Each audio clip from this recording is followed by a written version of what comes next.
Mãng Sơn Long Vương Điện.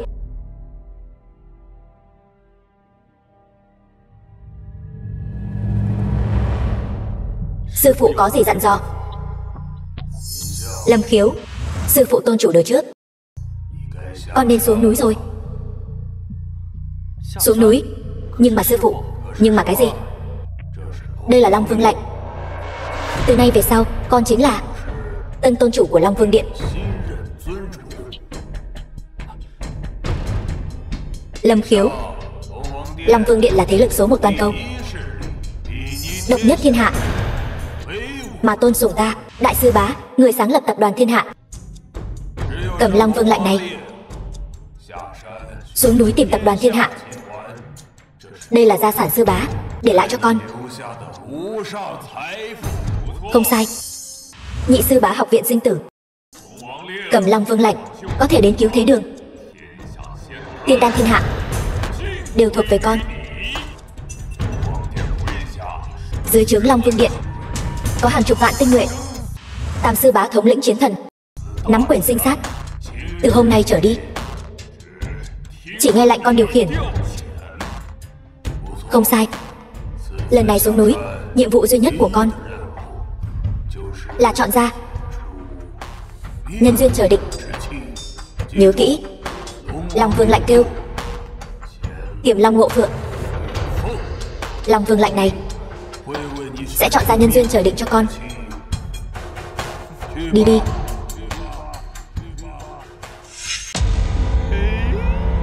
Tiểu tiên nữ, muội định đi đâu vậy?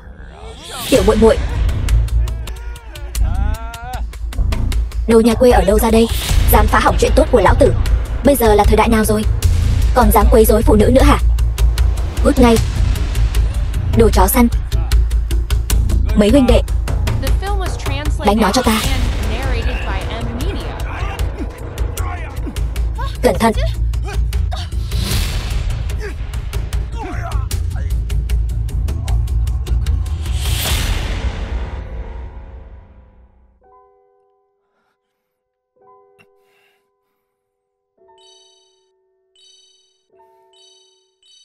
Long Vương lệnh kêu Tiềm Long Ngộ Phượng.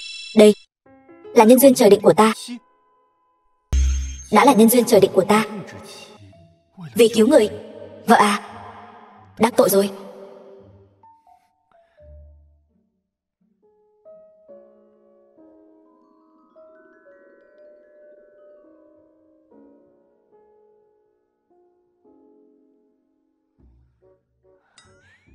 Vợ à, nàng tỉnh rồi. Đồ lưu manh. Ai là vợ ngươi? Nàng đó. Nàng là do Long Vương lệnh chọn làm nhân duyên trời định. Hơn nữa, ta vừa cứu nàng, còn hôn môi nàng nữa. Nàng nên lấy thân báo đáp. Trong kịch bản đều viết như vậy. Muốn quỵt nợ à? Ngươi cặn bã. Vợ à, nàng hung dữ quá, ta thích lắm. Không cần anh chịu trách nhiệm. Vì anh đã cứu tôi sẽ không so đo với anh nữa. Trong thẻ này có 50 vạn.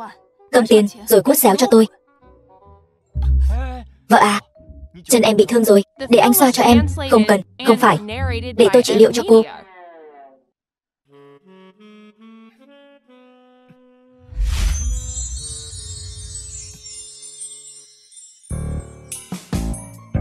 Được rồi, thử đứng dậy xem. Cũng có chút bản lĩnh đấy. Bao nhiêu tiền? Chữa bệnh cho vợ thì không cần tiền, chỉ cần hôn một cái thôi. Nói chuyện cho đàng hoàng. Được, vợ yêu. Cô nói xem, cô một đứa con gái, đêm hôm khuya khoắt lại ở chốn lẩu xanh này làm cái gì vậy? Liên quan gì đến anh? Nói đi mà. Biết đâu tôi có thể giúp được cô. Thôi được rồi, cứ coi như tâm sự với một người xa lạ vậy. Để bù lỗ cho công ty, người nhà cứ ép tôi phải gả cho một gã đàn ông chỉ có tiền, còn lại thì chẳng ra gì. Tôi lại không có cách nào chống lại. Chuyện này dễ thôi, cô cưới tôi đi. Tôi làm chồng cô, xem ai còn dám ép cô nữa. Anh chắc chứ? Người nhà tôi rất là hám giàu khinh nghèo. Hơn nữa còn có Lý thiếu gia thiên thành ép hôn. Muốn làm chồng tôi đâu có dễ vậy. Vợ à, em sợ anh bị bắt nạt sao? Vợ yêu thương anh quá, anh hạnh phúc quá. Cưới anh ta ít ra còn hơn cưới Lý thiếu gia. Cũng được, Tôi tên là Sở Vân Vân. Sau này trước mặt mọi người, chúng ta là vợ chồng ân ái. Sau lưng chỉ là quan hệ hợp tác. Ngoài ra, mỗi tháng tôi còn trả cho anh 1 vạn tiền lương. Thành giao. Đi thôi. Vợ ơi, đi đâu đấy? Về nhà, ra mắt bố mẹ tôi. Được đó. Nhưng mà em có muốn thay đồ trước không? Lát nữa thay trên xe.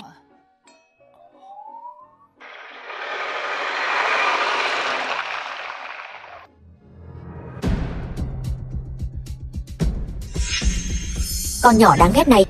Sở Tử Phong, anh họ Sở Vân Vân. Hôm qua tao đã sắp xếp cho mày ngủ với Lý thiếu gia, vậy mà mày dám cho người ta leo cây, nói chuyện với vợ tôi, cho lịch sự vào. Vợ mày? Đúng, cô ấy là người phụ nữ của Lâm Khiếu tao. Không ai được phép bắt nạt cô ấy. Sở Vân Vân, sao em lại như thế? Không ngủ với Lý thiếu gia, lại đi ngủ với một tên công nhân. Em đặt thể diện của Lý thiếu gia ở đâu hả? Anh đủ rồi đấy, Sở Tử Phong. Em đã nói rất nhiều lần rồi, em sẽ không cưới hắn ta. Vậy sao? Vân muội, Lý Tử Minh, con trai thủ phủ Thiên Thành. Muội nói vậy thật khiến bản thiếu gia đau lòng. Lý thiếu gia, ngài cứ yên tâm. Sở Vân Vân có muốn hay không không quan trọng, quan trọng là chuyện này là do bà nội quyết định. Lão phu nhân đã nói rồi, Sở Vân Vân cô ta nhất định sẽ trở thành người của ngài. Như vậy là tốt nhất.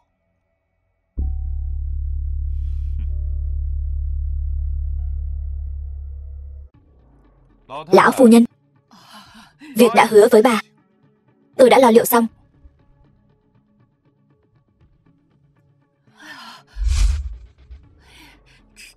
Đây là hợp đồng của tập đoàn Lý Thị, trị giá 500 vạn.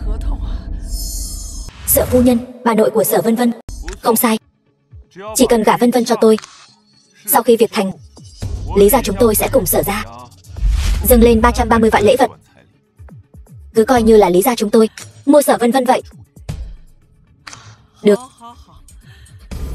Sở Vân đưa cho cậu. Hợp đồng 500 vạn đưa cho tôi. Lý thiếu gia, cậu đúng là đại ân nhân của Sở gia chúng tôi. Sở gia chúng tôi có được đơn hàng 500 vạn này, nhất định sẽ hồi sinh. Lý thiếu gia, lão thân thật sự vô cùng cảm kích cậu. Vợ của Lâm Khiếu ta, ai dám bán? Cậu dám xé hợp đồng của Lý gia và Sở gia? Cậu đền tao 500 vạn. Thằng nhãi, đền tiền cho tao. Mọi người, thằng ăn mày thì đền cái gì? Hay là vậy đi, chỉ cần cậu chịu chui qua háng tôi, hợp đồng 500 vạn, tôi sẽ viết thêm một cái nữa. Quả nhiên Lý thiếu gia hào phóng. Thằng nhãi, nghe thấy chưa? Mau quỳ xuống cho Lý thiếu gia. Chui đi. Chúng mày là cái thá gì mà cũng dám bảo tao quỳ? Lý thiếu gia, xin lỗi, chồng của Sở Vân Vân ta sẽ không quỳ trước bất kỳ ai. Cưng à, em thà lấy một tên công nhân cũng không muốn lấy anh phải không? Được, đã làm nhục tôi như vậy, Sở ra các người cứ chờ mà phá sản đi. Chúng ta đi. Đồ cặn bã. Lý thiếu gia, khoan đã. Cái nhà này bây giờ vẫn chưa tới lượt, còn nhãi danh này làm chủ. Cho Sở ra thêm một cơ hội nữa đi. Cơ hội hả? Tôi có thể cho thêm một lần nữa. Số tiền đã hứa với các người, tôi cũng sẽ không thiếu một xu. Nhưng tôi chỉ có một yêu cầu, để Sở Vân Vân ngủ với tôi một đêm. Được. Sở Vân Vân, Lý thiếu gia là con trai độc nhất của Lý gia, con trai của thủ phủ Thiên Thành, người thừa kế tương lai của tập đoàn Lý Thị. Điểm nào không xứng với ngươi, tao không quan tâm mày muốn gả cho tên công nhân nào. Bây giờ tao chỉ cần 500 vạn. Bây giờ mày đi ngủ với Lý thiếu gia ngay. Lũ danh các người, không phải chỉ 500 vạn thôi sao? Bây giờ tôi sẽ bảo tập đoàn Thiên Hạ rót cho vợ tôi 5 tỷ. Một câu nói của anh là có thể khiến tập đoàn Thiên Hạ rót cho Sở Vân Vân 5 tỷ. Mày thật sự tưởng bọn tao đều là lũ danh à? Ta thấy ngươi ngay cả cổng lớn tập đoàn Thiên Hạ cũng chẳng vào được. Thật nực cười. Nếu ngươi trong một ngày có thể khiến tập đoàn Thiên Hạ đến đây, ta sẽ quỳ xuống lại ngươi. Thế nào? Được thôi, ta chờ ngươi quỳ xuống lại ta. Tiểu tử, người tốt nhất nói được làm được. Nếu không thì ngươi cứ đợi mà ngỏm. Chúng ta đi. Lý thiếu gia. Lâm Khiếu, huynh mau đi đi. Đây là chuyện nhà của ta, ta có thể tự mình giải quyết. Vợ, nàng yên tâm. Lão công nhất định sẽ giúp nàng chống đỡ cả bầu trời này.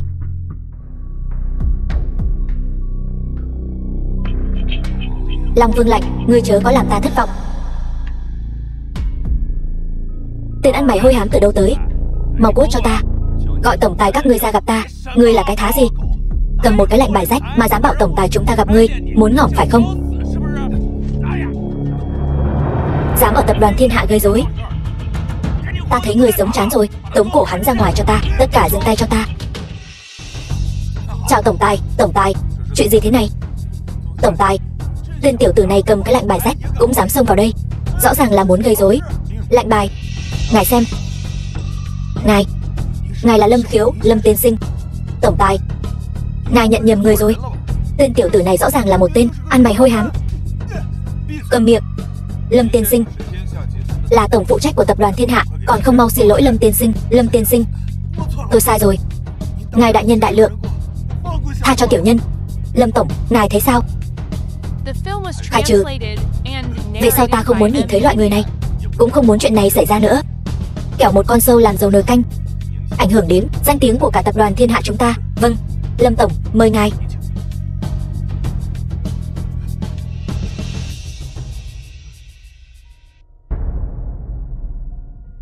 Lâm tổng, ngài có gì dặn dò? Gửi cho sở ra đơn hàng 5 tỷ. Ngoài ra, không được tiết lộ bất kỳ tin tức nào của ta ra ngoài. Vâng.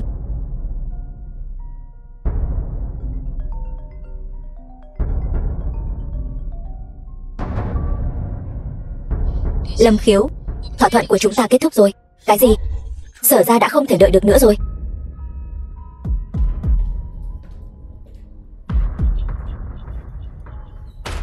Sao vậy? Chủ động đến dâng hiến rồi sao? Ngươi cảnh cáo tất cả các tập đoàn ở Thiên Thành, chẳng phải là muốn ép ta đến đây sao? Ta đã nói rồi, ai mà giúp ngươi chính là đối đầu với Lý gia ta, đối đầu với thủ phủ đệ nhất Thiên Thành.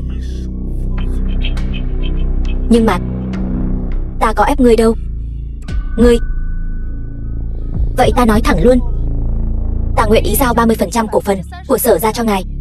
Chỉ cầu ngài tha cho ta, tha cho sở ra. Được, chỉ cần tối nay ngươi hầu hạ ta cho tốt.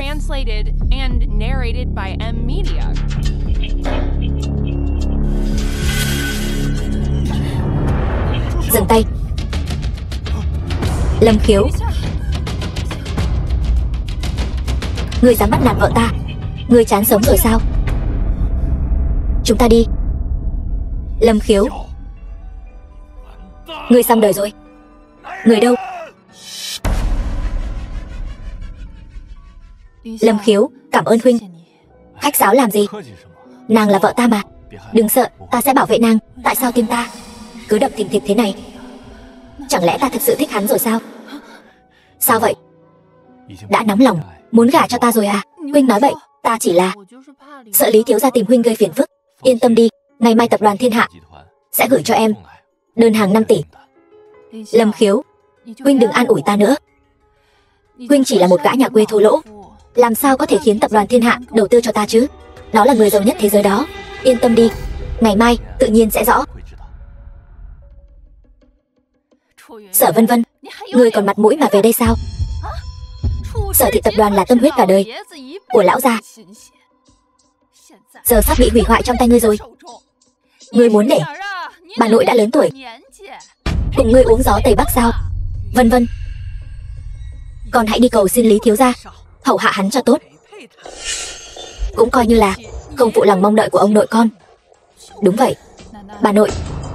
Bà biết mà, Lý thiếu gia đã hủy hoại trong trắng của con. Hắn ta là một tên súc sinh. Cầm miệng. Lý thiếu gia có thể để mắt tới ngươi, đó là phúc phận của ngươi. Không gả cũng phải gả. Trói tiểu thư lại cho ta, đưa đến Lý gia. Ta xem ai dám. Đám phế vật các ngươi lại dám đổ hết áp lực lên người một nữ nhân. Đúng là đồ vô dụng. Phế vật, ở đây không có quyền lên tiếng của ngươi. Chuyện của Sở gia ta gánh vác. Ngươi dám nói ta không có tư cách? Hơn nữa, Sở Vân Vân là vợ ta.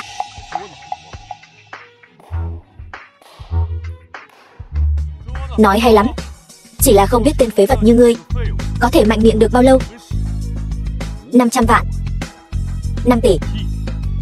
Người của tập đoàn Thiên Hạ đâu? 10 phút nữa, tập đoàn Thiên Hạ sẽ đích thân mang đơn hàng 5 tỷ đến Sở gia. Phế vật, đừng có khoác lác nữa. Nhanh lên, quỳ xuống xin lỗi Lý thiếu gia đi. Biết đâu còn giữ lại cho ngươi cái mạng chó. Thôi vậy, bổn thiếu gia không rảnh mà chơi với các ngươi. Lão phu nhân, hợp đồng của chúng ta coi như hủy bỏ. Người đâu? Mang Sở Vân Vân đi ngay cho ta. Lý thiếu gia, ta liền gả Vân Vân cho ngươi. Ngươi muốn ta ngỏm trước mặt ngươi sao? Sở Vân Vân, ngươi còn không mau đi. Mau đi cầu xin Lý thiếu. Chỉ là muốn ngươi ngủ với Lý thiếu một đêm thôi, cũng không phải lấy mạng ngươi. Sao lại khó khăn thế này? Ta đi. Mau đi. Đi đi. Mau đi đi. Vợ à, nàng tin ta, nàng không cần cầu xin bất kỳ ai. Lý Tử Minh, ngươi chả là cái thá gì. Ta nói cho lão thái bà biết, 3 phút nữa tập đoàn Thiên Hạ sẽ đích thân đưa tới hợp đồng 5 tỷ. Ngươi cái tên phế vật này, ngươi biết tổng tài của tập đoàn Thiên Hạ là ai không? Ngươi nói hắn tới là hắn tới sao? Ngươi là cái thá gì?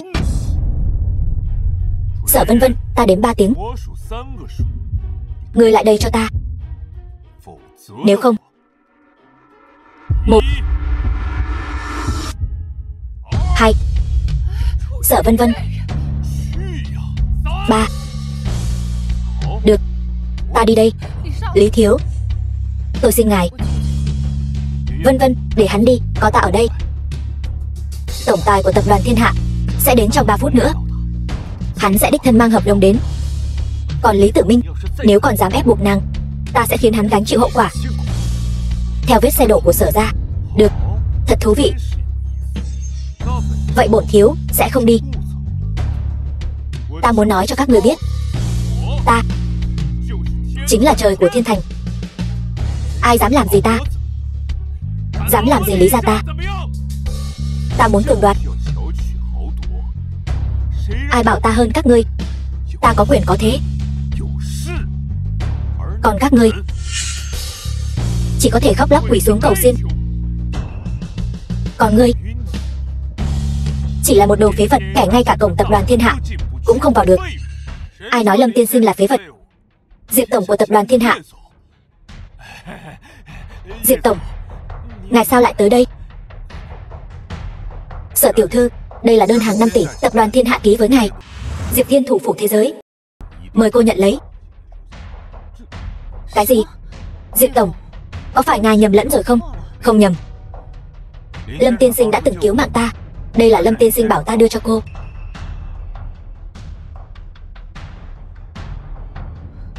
Lâm Khiếu, sao chàng không nói sớm? Giờ thì tin phu quân không gạt nàng chứ. Đơn hàng này giờ là của nàng rồi. Lâm Khiếu, cảm ơn chàng. Đợi không còn ai rồi hãy cảm ơn ta sau. Lý Tử Minh, đã đến lúc ngươi thực hiện lời hứa rồi. Quỳ xuống cho ta. Không thể nào. Ngươi chỉ là một tên công nhân thôi, sao có thể có cơ hội cứu Diệp tổng? Chuyện này nhất định có hiểu lầm. Diệp tổng ngài sẽ không bị hắn lừa chứ? Có phải không? Diệp tổng, hôm nay tôi nói rõ, sau này ai dám bất kính với Lâm tiên sinh chính là không coi Diệp Thiên tôi ra gì. Bây giờ ngươi lập tức quỳ xuống xin lỗi Lâm tiên sinh, nếu không Thiên Thành sẽ không còn Lý gia. Không thể nào, hắn chỉ là một tên phế vật, sao có năng lực cứu ngươi? Chuyện này nhất định là hiểu lầm. Diệp tổng, ngài bị hắn lừa rồi. Nhất định là ngài bị hắn lừa rồi. Xem ra ngươi đã có lựa chọn. Thông báo Thiên Thành, Lý gia từ hôm nay bị tập đoàn Thiên Hạ của ta loại bỏ. Kẻ nào dám giúp đỡ Lý gia cùng bị diệt. Diệp tổng, tôi sai rồi, xin ngài tha cho tôi, tha cho Lý gia chúng tôi. Ngươi nên cầu xin không phải ta.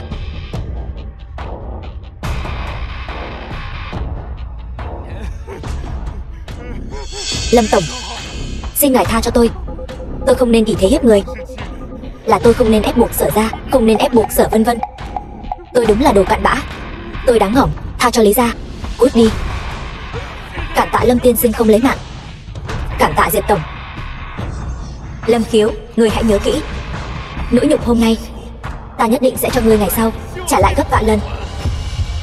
Khoan đã, Lâm tiên sinh bảo các ngươi cút. Người đâu? Giúp Lý tiên sinh cút khỏi Sở gia, không cần phiền các ngươi, ta tự cút.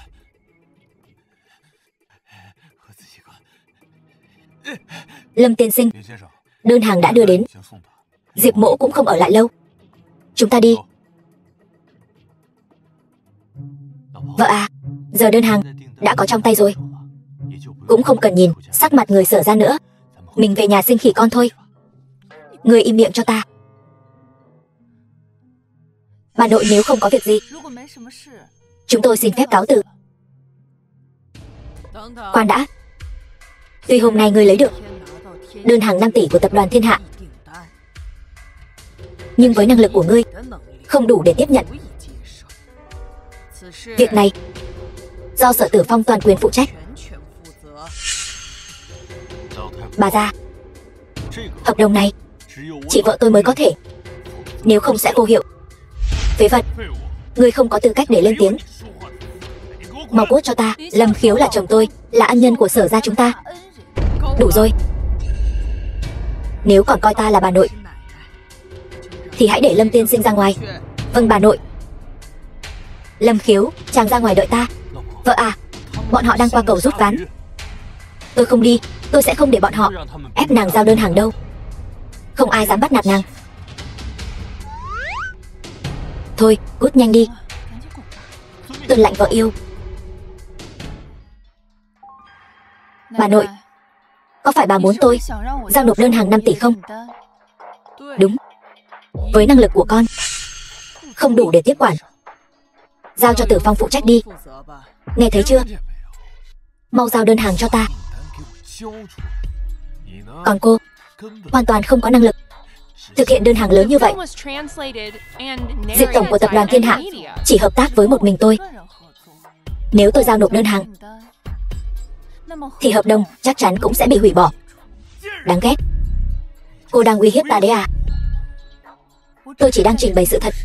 Sở Vân Vân, là bà nội bảo cô giao đơn hàng cho tôi. Cô bây giờ chính là hỗn láo với trưởng bối.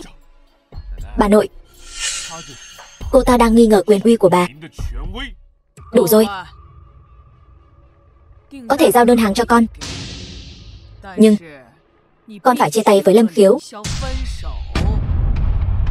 Con rể của Sở gia sao có thể là một tên công nhân được? Tôi sẽ không chia tay với anh ấy. Tôi yêu anh ấy. Vậy thì hãy dập tắt tình yêu đó đi. Tại sao phải hy sinh tôi để dọn đường cho Sở gia? Bà nội, tôi cũng là người có máu có thịt. Vì Sở gia sinh ra nuôi nấng con, nên con phải nghe lời ta. Đúng vậy. Nếu không, cô chính là có lỗi với ân nghĩa sinh thành dưỡng dục của Sở gia. Bây giờ Diệp tổng đang ở ngay trước mặt cô. Cô nhất định phải nắm chắc lấy cơ hội này. Chỉ cần cô có thể gả cho Diệp tổng, sau này chắc chắn sẽ được ăn sung mặc sướng. Còn lấy Lâm Khiếu thì sẽ nghèo rớt mồng tơi. Chúng ta cũng không muốn cô phải chịu khổ. Vân Vân, giữa giàu sang và nghèo khó, con nên lựa chọn thế nào? Cha còn rất rõ ràng. Đủ rồi. 3 tháng. Cho tôi 3 tháng, tôi sẽ biến Sở gia thành gia tộc siêu hạng, coi như báo đáp ân tình của Sở gia với tôi. Từ nay về sau, tôi và Sở gia ân đoạn nghĩa tuyệt. Được, cho con 3 tháng. Nhưng mà từ hôm nay con phải từ chức tổng giám đốc. Để Tử Phong đến phòng kinh doanh làm giám đốc.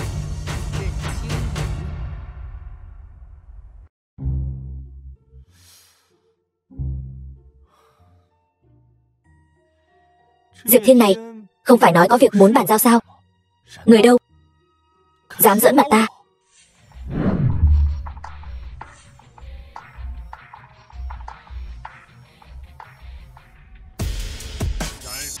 Tưởng Vũ chiến thần đại hạ. Chiến thần Tưởng Vũ, Diệp Thiên tập đoàn thiên hạ. Bái kiến tôn chủ. Thuộc hạ của Tam sư bá tôi. Long Vương điện này quả nhiên. Tìm ta có việc gì? Bẩm tôn chủ, ta là chiến thần Tưởng Vũ, từ nay sẽ nghe theo sự điều khiển của tôn chủ. Ngoài ra, không bao lâu nữa đường chủ Cứu Thế Đường sẽ đến Thiên Thành. Khi đó sẽ tổ chức yến tiệc nghênh đón tôn chủ, chính thức tiếp quản thế lực. Hủy bỏ yến tiệc nghênh đón cũng không được tiết lộ cho bất kỳ ai tin tức của ta. Các ngươi đứng dậy đi. Dạ. Tôn chủ, điện thoại của đại sư Tôn. Tôn chủ, 3 tháng sau ta sẽ đích thân chủ trì yến tiệc nghênh đón ngươi, chính thức tiếp quản thế lực to lớn của Long Vương điện. Đại sư bá, ta với thân phận tôn chủ của Long Vương điện ra lệnh cho ngươi không được đến hủy bỏ yến tiệc nghênh đón. Các ngươi cũng đi đi. Dạ. Đừng hòng đổ đống hỗn độn này cho ta. Lâm Khiếu, bọn họ là ai? Bọn họ chỉ là mấy người hỏi đường thôi. Sao vậy vợ? Không có gì. Về nhà thôi. Vợ à, nôn nóng vậy sao? Muốn ở riêng với tôi thế à?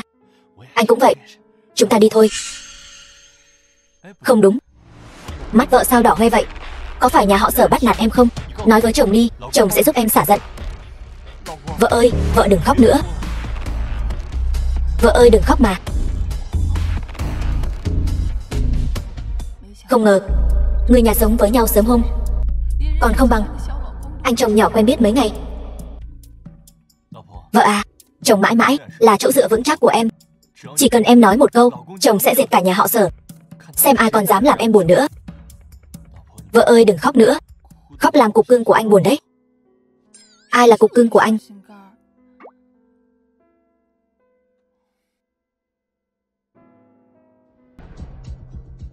Ta muốn Lâm Khiếu ngỏng. Còn phải bắt con nhỏ Sở Vân Vân đáng ghét kia, cưỡng gian rồi lấy mạng. Hiểu ý ta chứ? Dạ, thuộc hạ hiểu.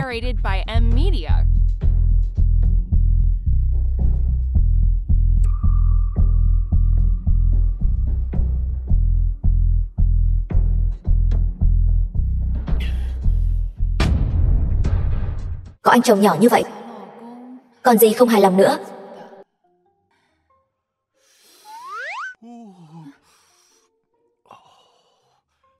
Vợ à, canh gà ác này có công hiệu bổ máu ích khí.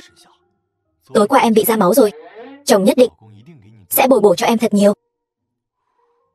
Há miệng ra nào, chồng đút cho em. Nói gì vậy? Tối qua em đến tháng mà. Tôi tất nhiên biết em chỉ là đến tháng thôi. Vợ à, em nghĩ lung tung gì vậy? Ngươi...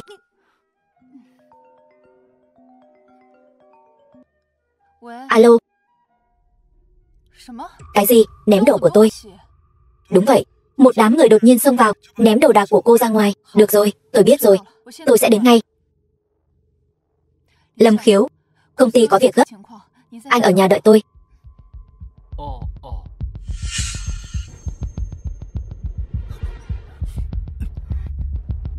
Các ngươi là ai?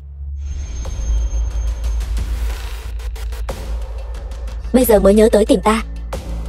Muộn rồi. Sở Vân Vân, ngươi nghe cho kỹ đây.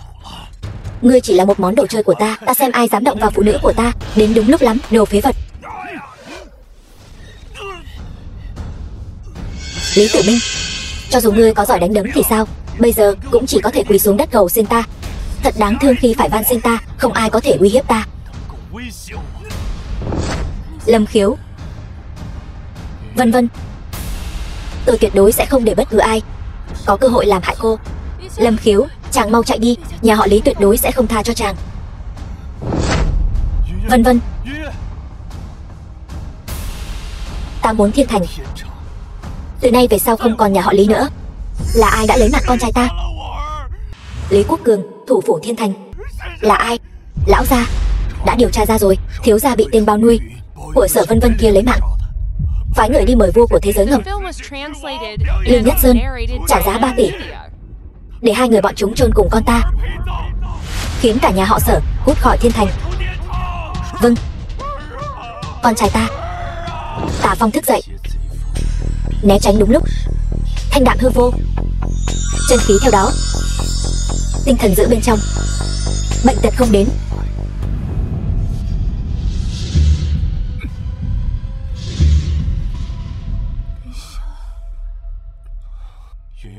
Vân Vân, cô không sao chứ? Không sao. Lâm Khiếu, cảm ơn anh lại cứu tôi. Ân cứu mạng phải lấy thân báo đáp. Bây giờ em đã là vợ tôi rồi, có phải cũng nên hôn tôi một cái để bày tỏ lòng biết ơn rồi không?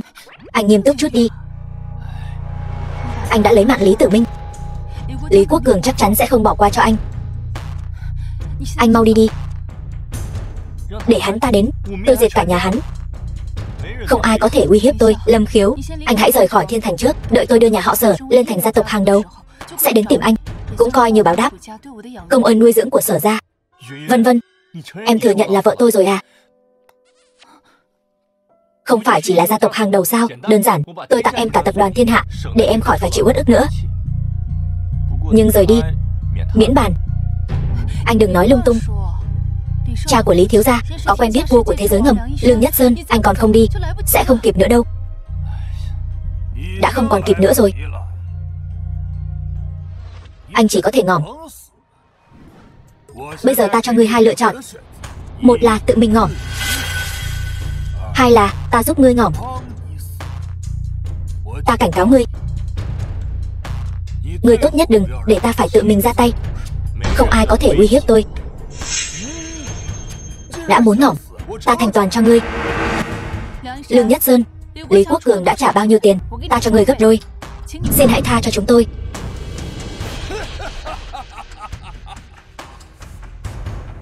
Sở tiểu thư, 3 tỷ, e là bán cả cô cũng không có nổi. Huống hộ cô biết quy tắc của tôi, chỉ làm việc cho một người. Cái gì? Mạng của ta lại rẻ mạt đến vậy sao? Lương Nhất Sơn, quy tắc cứng nhắc. Người là chân thật, người muốn thế nào mới tha cho Lâm Khiếu? Hắn chỉ có thể ngỏ. Ta nhận tiền người ta thay người ta gánh họa, là chuyện thiên kinh địa nghĩa. Thiên kinh địa nghĩa gì chứ? Người rõ ràng là đang tiếp tay cho kẻ ác. Bản thân cứ tưởng dưới trướng chiến thần đều là bậc trung thần, cứ tưởng người khác với đám bá chủ tầm thường, hóa ra đều là cùng một ruột. Ta khinh. Đừng có so sánh bọn chúng với lão tử. Lão tử xuất thân chiến vương, còn bọn chúng chỉ là một lũ du côn. Sao Tưởng Vũ lại dẫn dắt một tên rác rưởi như ngươi? Thằng nhãi, ngươi dám gọi thẳng tên chiến thần? Chán sống. Chỉ bằng ngươi chưa có tư cách này. Tưởng Vũ thấy ta cũng phải quỳ xuống. Ngươi dám bất kính với chiến thần? Ngỏm, lấy mạng hắn. Dừng tay cho ta. Thuộc hạ đến muộn, mong tôn chủ thứ tội. Tưởng chiến thần, lâu rồi không gặp. Lương Nhất Sơn, quả đúng là lâu rồi không gặp. Ngay cả việc cướp bóc cũng dám làm. Ngươi có xứng với những huynh đệ đã ngã xuống nơi xa trường không? Thiên mệnh của quân nhân là bảo vệ quốc gia. Chiến thần tôi cũng là bị ép buộc mà thôi. Lâm tiên sinh, ngài xem xử trí hắn thế nào. Đem xuống, dạy dỗ cho tốt, để hắn thấy quân hồn đại hạ ta. Vâng, đem đi. Lâm tiên sinh, từ nay về sau ta Lương Nhất Sơn chỉ nghe theo mệnh lệnh của ngài. Mong Lâm tiên sinh tha cho tiểu nhân một mạng. Được, vậy ta sẽ tha cho ngươi một mạng. Nhưng hiện tại ta rất khó chịu, cần ngươi gọi kẻ muốn lấy mạng ta đến đây, tự mình nói chuyện với ta. Sao trong mắt hắn ta chỉ đáng giá 3 tỷ? Vâng.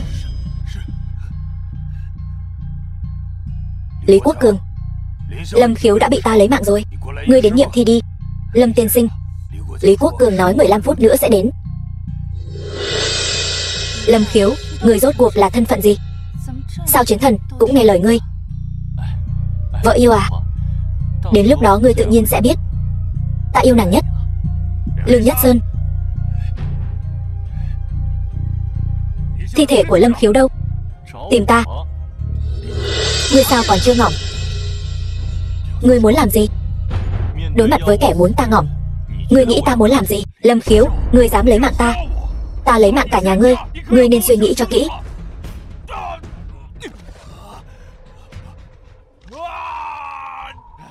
Ta sai rồi, Lâm Khiếu, ta sai rồi. Nói, tại sao mạng của ta chỉ đáng giá 3 tỷ?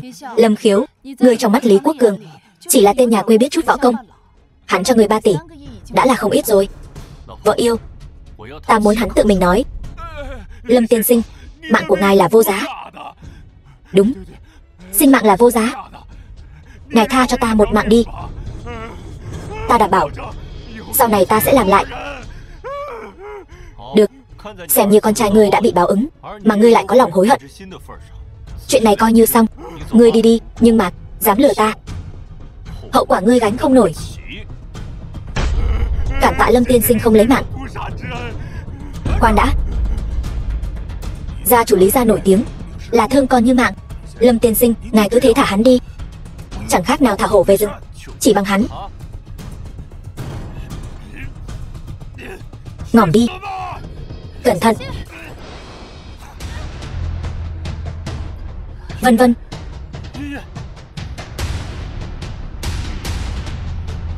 Chồng yêu, hình như ta có chút thích anh rồi.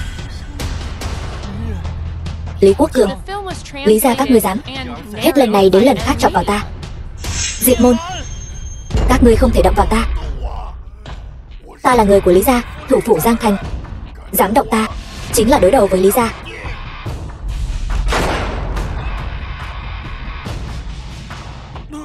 Xử lý là được. Thuộc hạ vô năng, mong tôn chủ trách phạt. Cút. Thuộc hạ cáo từ. Vân vân, ta nhất định sẽ không để nàng ngỏm.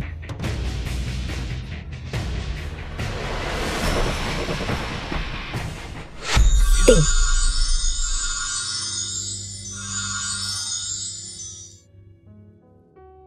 Vân vân, nàng bây giờ thế nào rồi? Không sao. Hơn nữa còn cảm thấy toàn thân tràn đầy sức mạnh. Lão công lợi hại chứ?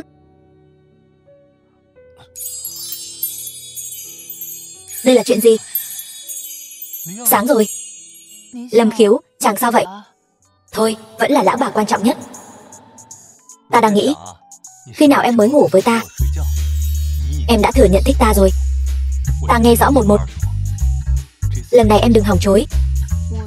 Ta hơi đói rồi. Chàng đi mua cho ta bánh trôi rượu nếp ở cửa hàng đi. Được. Cho vợ yêu ăn no, vợ yêu lại cho ta ăn nữa. Cút.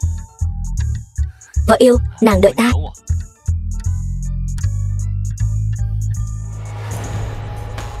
Sao lại phát sáng nữa rồi? Chẳng lẽ Long Vương lạnh hỏng rồi? Cứu mạng, cứu tôi với.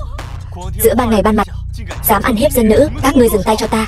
Đây là tôn gia thủ phủ Giang Thành. Ngươi đừng xen vào việc của người khác. Ta sợ quá à.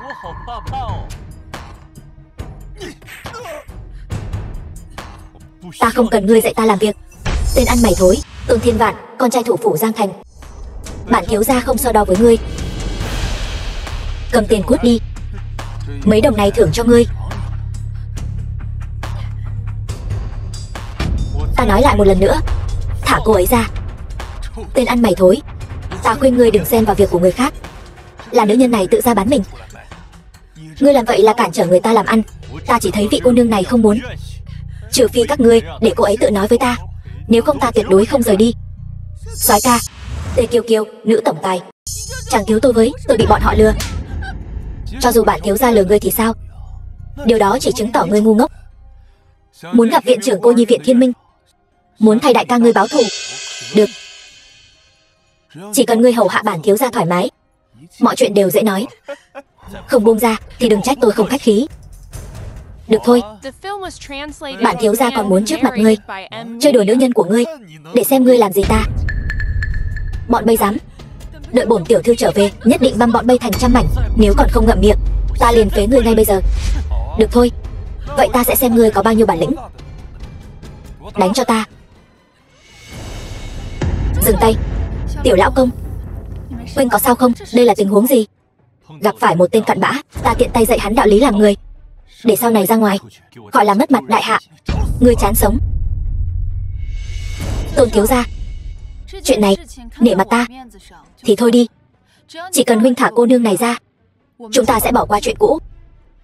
Ngươi tính là thứ gì? Muốn Tôn gia ta nể mặt ngươi? Chỉ bằng tập đoàn Thiên Hạ đích thân ký cho ta đơn hàng 5 tỷ, ngài thấy đủ chưa? Nghe nói tập đoàn Thiên Hạ ký với ngươi một hợp đồng nhỏ, nhưng Tôn gia ta lại là đại khách hàng của tập đoàn Thiên Hạ. Chỉ cần một câu nói, hợp đồng này vì một cái là mất ngay. Ngươi chỉ là một đối tác nhỏ bé mà cũng dám ở trước mặt ta mạnh miệng. Diệp Thiên, 3 phút nữa cút đến đây cho ta. Phế vật, ngươi dám trực tiếp gọi đại danh của tổng tài, đúng là chưa trải qua sự đánh đập của xã hội. Được, bản thiếu gia hôm nay sẽ đích thân dạy ngươi, đánh gãy chân chó của ngươi. Ai dám đánh Lâm tiên sinh? Lâm tiên sinh. Diệp tổng, ở đây không có Lâm tiên sinh, nhưng mà ngài đến thật đúng lúc. Có một tên tiểu tử không biết trời cao đất dày dám mạo phạm ngài, tôi đang định dạy dỗ hắn. Ta thấy kẻ cần dạy dỗ là ngươi. Đánh gãy chân chó của hắn, dạy hắn biết quy củ. Diệp tổng, ngài có ý gì? Cho dù muốn dạy dỗ tôi, ngài cũng phải cho tôi một lời giải thích chứ. Họ Tôn kia, người đã đắc tội với ân nhân của ta, Lâm tiên sinh. Diệp tổng, hắn chỉ là một tên phế vật, làm sao có thể cứu ngài được? Ngài xem có phải là có hiểu lầm gì không? Cầm miệng. Từ hôm nay trở đi, chấm dứt mọi hợp tác của Tôn gia với tập đoàn Thiên Hạ của ta. Diệp tổng, tôi sai rồi, xin ngài tha thứ cho tôi. Ngươi nên cầu xin không phải ta, mà là Lâm tiên sinh. Lâm tiên sinh, tôi không biết cô ấy là người của ngài. Nếu không cho tôi 10 lá gan, tôi cũng không dám. Xin ngài tha cho tôi không dám nữa. Tề tiểu thư, hắn tùy cô xử lý. Tề tiểu thư, tôi đảm bảo không dám nữa. Xin cô cho tôi một cơ hội sửa sai. Tôn Thiên Vạn, người tốt nhất đừng có lần thứ hai, nếu không sẽ không chỉ đơn giản là một cái chân đâu. Dạ. Đa tạ Tề tiểu thư. Diệp tổng, vậy đơn hàng của tôi có thể giữ lại mạng ngươi. Là Lâm tiên sinh đã rộng lượng lắm rồi. Cút cho ta. Vâng. Đồ ăn mày thối, không xử được ngươi. Ta không họ Tôn. Lâm tiên sinh, thuộc hạ cáo từ. Đa tạ ngài ra tay nghĩa hiệp, dám hỏi tôn tính đại danh của ngài. Ngày sau ta Tề Kiều Kiều nhất định sẽ báo đáp. Tiện tay giúp đỡ thôi, cô nương không cần bận tâm. Tại hạ Lâm Khiếu. Thì ra chàng chính là vị hôn phu của ta. Cô nương, nàng chắc là nhận nhầm người rồi. Lâm Khiếu, rốt cuộc là chuyện gì đang xảy ra? Vậy chúng ta có việc về trước rồi nói sau. Mọi người thấy thế nào?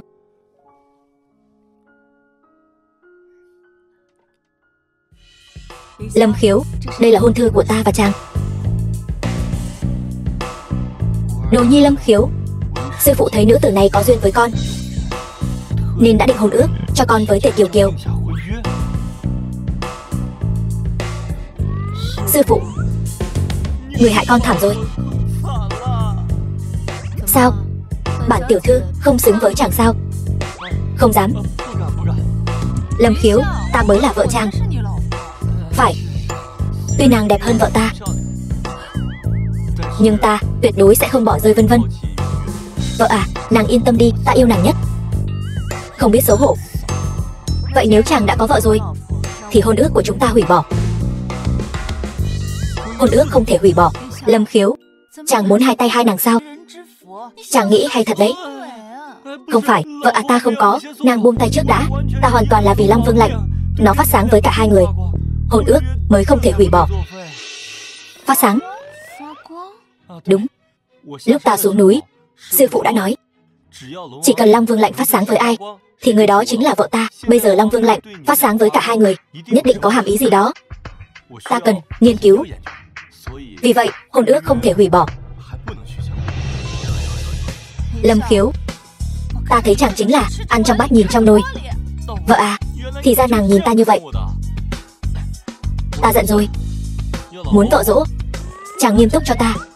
Được rồi, vợ yêu, Tề tiểu thư. Nàng thấy hôn ước của ta và nàng có thể tạm thời không hủy bỏ được không? Lâm tiên sinh vừa cứu ta, ta tự nhiên đồng ý. Hơn nữa, ta thấy Lâm tiên sinh cũng là một lựa chọn tốt. Tề tiểu thư, nàng phải biết mọi việc đều có trước có sau. Nếu nói về trước sau thì hôn ước của ta và Lâm tiên sinh đã được định từ 10 năm trước. Chuyện này chung quy vẫn phải xem ý của Lâm tiên sinh. Lâm Khiếu, ai là vợ ngươi?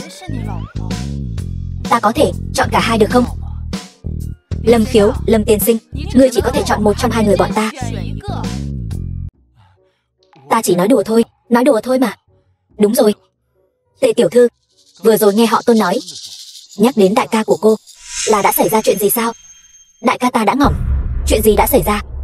4 năm trước, đại ca ta muốn vạch trần vụ việc đấu giá nội tạng, bị đối phương sát hại. Nay ta vừa là muốn báo thù cho đại ca, cũng muốn tránh cho nhiều người hơn phải chịu thảm cảnh. Chuyện này có liên quan gì đến họ Tôn không? Không rõ. Lúc trước ta bị Tôn Thiên Vạn lừa là bởi vì hắn ta muốn dẫn ta đến Cô Nhi Viện Thiên Minh điều tra. Hiện nay tất cả bằng chứng đều chỉ hướng về Cô Nhi Viện Thiên Minh. Ta tin rằng việc đấu giá nội tạng chính là được thực hiện ở đây. Không thể nào, Cô Nhi Viện Thiên Minh là do ta một tay tài trợ, tuyệt đối sẽ không xảy ra tình huống này. Không có gì là không thể.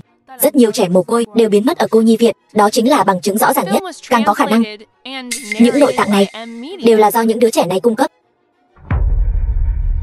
Ngài có thể xem qua. Tề tiểu thư, trời cao sáng suốt, nhất định sẽ không bỏ sót. Thật là độc ác. Tề tiểu thư, cô cứ yên tâm, chuyện này ta nhất định sẽ cho cô một lời giải thích. Đa tạ. Phải là ta cảm ơn cô mới đúng. Nếu chuyện này là thật, ta tuyệt đối sẽ không khoanh tay đứng nhìn. À đúng rồi, chính thức giới thiệu một chút, ta họ Sở, cứ gọi ta là Vân Vân tỷ là được. Vợ à, nàng đừng quá áp lực, chúng ta tin nàng trong sạch. Bây giờ việc cấp bách là gọi điện cho viện trưởng để xác nhận tình hình. Trong sạch? Ngươi cứ nói thẳng ta, còn trong trắng luôn đi. Cũng không phải là không được. Thứ nhất, ngươi chưa từng lấy mạng người. Thứ hai, chúng ta còn chưa ngủ với nhau. Ngươi im miệng cho ta.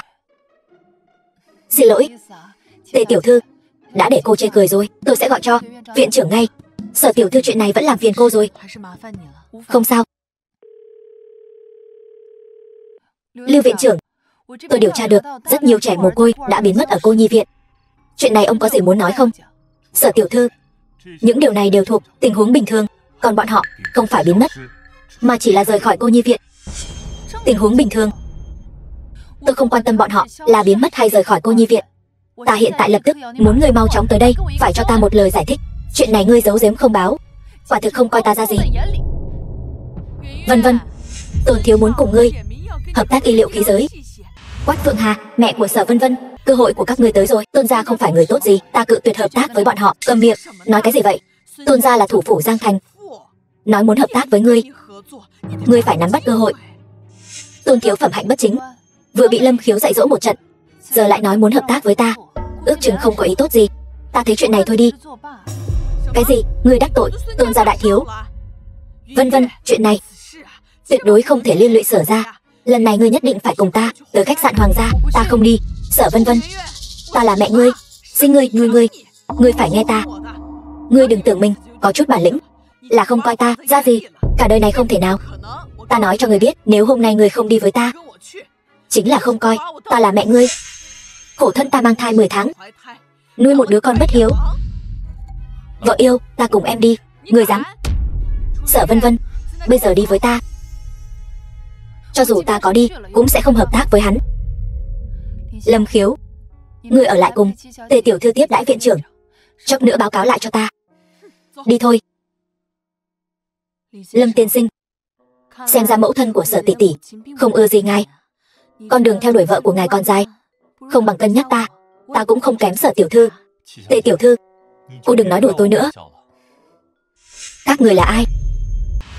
Trưởng khoa Lưu. Tại sao xuất hiện ở nhà Sở tổng?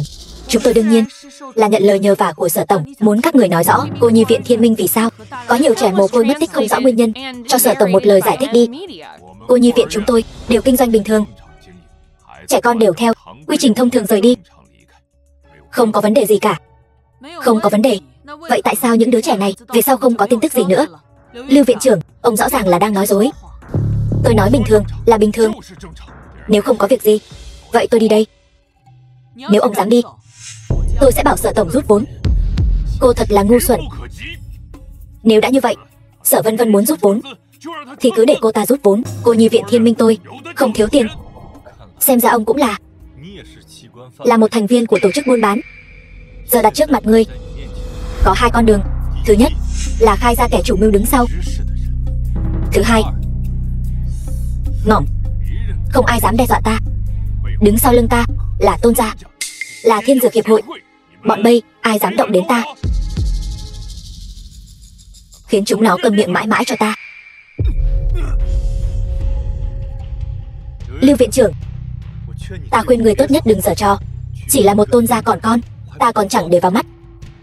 Cho dù là chiến thần Tưởng Vũ hay là viện trưởng chấp pháp viện, chỉ cần ta ra lệnh một tiếng, bọn họ cũng phải quỳ xuống cho ta. Huống chi là ngươi. Ngươi đây là ăn nói ngông cuồng, vô pháp vô thiên. Tốt nhất bây giờ hãy thả ta đi. Nếu không Tôn gia nhất định sẽ diệt cả họ nhà ngươi. Lâm Khiếu, hay là huynh cứ đi trước đi. Tôi không muốn liên lụy huynh. Đắc tội hắn chính là đắc tội với cả Tôn gia, đắc tội với cả thiên hội. Tề tiểu thư, hắn đây là tự chui đầu vào lưới. Tưởng Vũ, trong 3 phút bảo viện trưởng chấp pháp viện đến gặp ta. Làm người vẫn là đừng quá tự cao tự đại. Thằng nhãi, tự cao tự đại là ngươi đấy. Ai đang đợi ta vậy? Lý viện trưởng, sao ngài lại tới đây? Ta đến để chuẩn bị. Viện trưởng Lý, viện trưởng cô nhi viện, bắt ngươi về quy án. Lâm tiên sinh, ngài nói xem nên xử lý hắn thế nào? Ép hắn khai ra nơi giam giữ con tin, nếu không thì ngỏm. Vâng. Lý viện trưởng, hình như ngài nhầm rồi. Người này nên bắt là hắn ta mới đúng. Tất cả đều là hắn ta vu khống tôi. Ngài hãy thả tôi ra, đi bắt hắn ta. Ngoan cố lươn lẹo, tiếp tục đánh cho ta. Đánh đến khi nào hắn khai thì thôi. Nói hay không? Tôi không biết. Tôi cái gì cũng không biết. Các người cứ đánh ngỏm tôi đi, tôi cũng chẳng biết gì cả. Lưới trời lồng lộng, cái ác bất diệt. Lưu viện trưởng, ngươi hãy suy nghĩ cho kỹ. Cho dù kẻ chống lưng cho ngươi là Tôn gia, thì bọn họ cũng chỉ bỏ xe giữ tướng thôi. Ngươi thật sự không nói sao? Tôi cái gì cũng không biết. Tôi vô tội mà. Mau thả tôi ra. Tất cả những chuyện này đều là bọn họ ép tôi làm. Lâm tiên sinh, xin ngài chỉ thị kế hoạch hành động tiếp theo. Bắt Tôn Thiên Vạn, ép hắn khai ra nơi giam giữ con tin. Tôn thiếu, Lưu viện trưởng đã khai ra thân phận của ngài. Ngài nhất định phải nhanh chóng chuyển rời con tin. Lưu viện trưởng, đã nghe được bao nhiêu rồi? Thì ra là ngươi đứng sau thao túng tất cả, lấy những đứa trẻ ở cô nhi viện Thiên Minh làm nguồn cung cấp nội tạng buôn bán, dùng tính mạng của những đứa trẻ này để kiếm tiền. Sở tiểu thư, chỉ là dùng nội tạng của chúng để cứu sống những người có giá trị hơn. Đó là vinh hạnh của chúng. Có phải trong mắt các ngươi, những đứa trẻ này căn bản không phải là người, chỉ là một món hàng để các ngươi kiếm được khoản tiền khách du, một công cụ? Không sai, Sở tiểu thư quả nhiên thông minh tuyệt đỉnh. Tôi còn luyến tiếc không muốn lấy mạng cô nữa, nhưng cô biết quá nhiều rồi. Vậy đi, tôi cho cô một cơ hội làm nữ nhân của tôi. Tôi sẽ tha mạng cho cô. Mơ đi. Nếu bây giờ ngươi chịu hối cải, khai ra nơi giam giữ lũ trẻ, coi như là chuộc tội. Nếu không khó thoát. Lâm Khiếu đang trên đường đến đây rồi, tự lo liệu đi. Sở tiểu thư, cô đúng là không uống rượu mời, lại muốn uống rượu phạt. Trói cô ta lại cho ta. Dạ.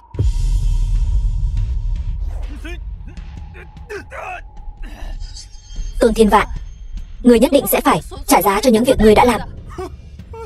Trả giá chỉ bằng con nhóc này, hay tên ăn mày hôi hám đó. Cứ để hắn ta đến đây, ta muốn xem trước mặt hắn ngủ với nữ nhân của hắn, tên nhát gan đó sẽ phản ứng thế nào. Người vô sỉ, nhóc con, người dám đánh ta,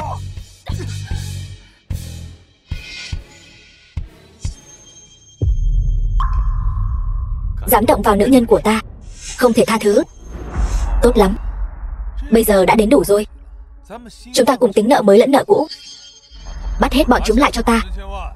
Tôn Thiên Vạn, ngươi thật là uy phong. Ta thấy nếu không phải ta là viện trưởng chấp pháp viện này, thì sau này trước đó là của ngươi rồi.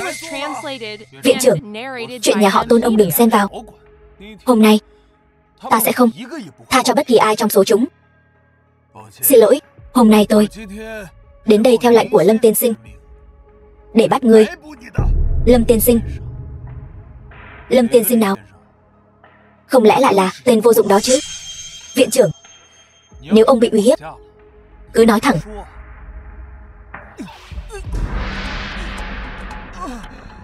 Tôn Thiên Vạn, ta có thể cho ngươi một cơ hội. Khai ra nơi giam giữ con tin, ta có thể cân nhắc để ngươi ngỏm toàn thây. Kẻ ngỏm không toàn thây là ngươi. Viện trưởng, chỉ cần hôm nay ông không nhúng tay vào, nhà họ Tôn tôi nguyện dâng tặng ông 100 tỷ mỗi năm. Bản viện trưởng từ chối bất kỳ hành vi vi phạm pháp luật nào. Vậy nên ngươi vẫn nên ngoan ngoãn nói ra nơi giam giữ con tin. Đó là đáng đời bọn chúng. Ta nói cho ngươi biết, đám rác rưởi đó chỉ có một chút giá trị, chính là ta. Chính ta đã khiến mạng sống của chúng thể hiện ra giá trị. Bọn chúng căn bản không cần ngươi đến thay chúng đòi lại công bằng. Mau thả ta ra. Bớt nói nhảm. Nói hay không, cha ta sẽ không tha cho ngươi đâu. Không nói phải không? Ngỏm. Ta nói.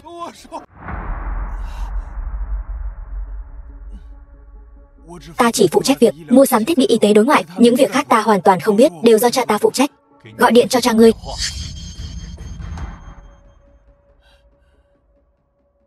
Cha, con sắp ngỏm rồi.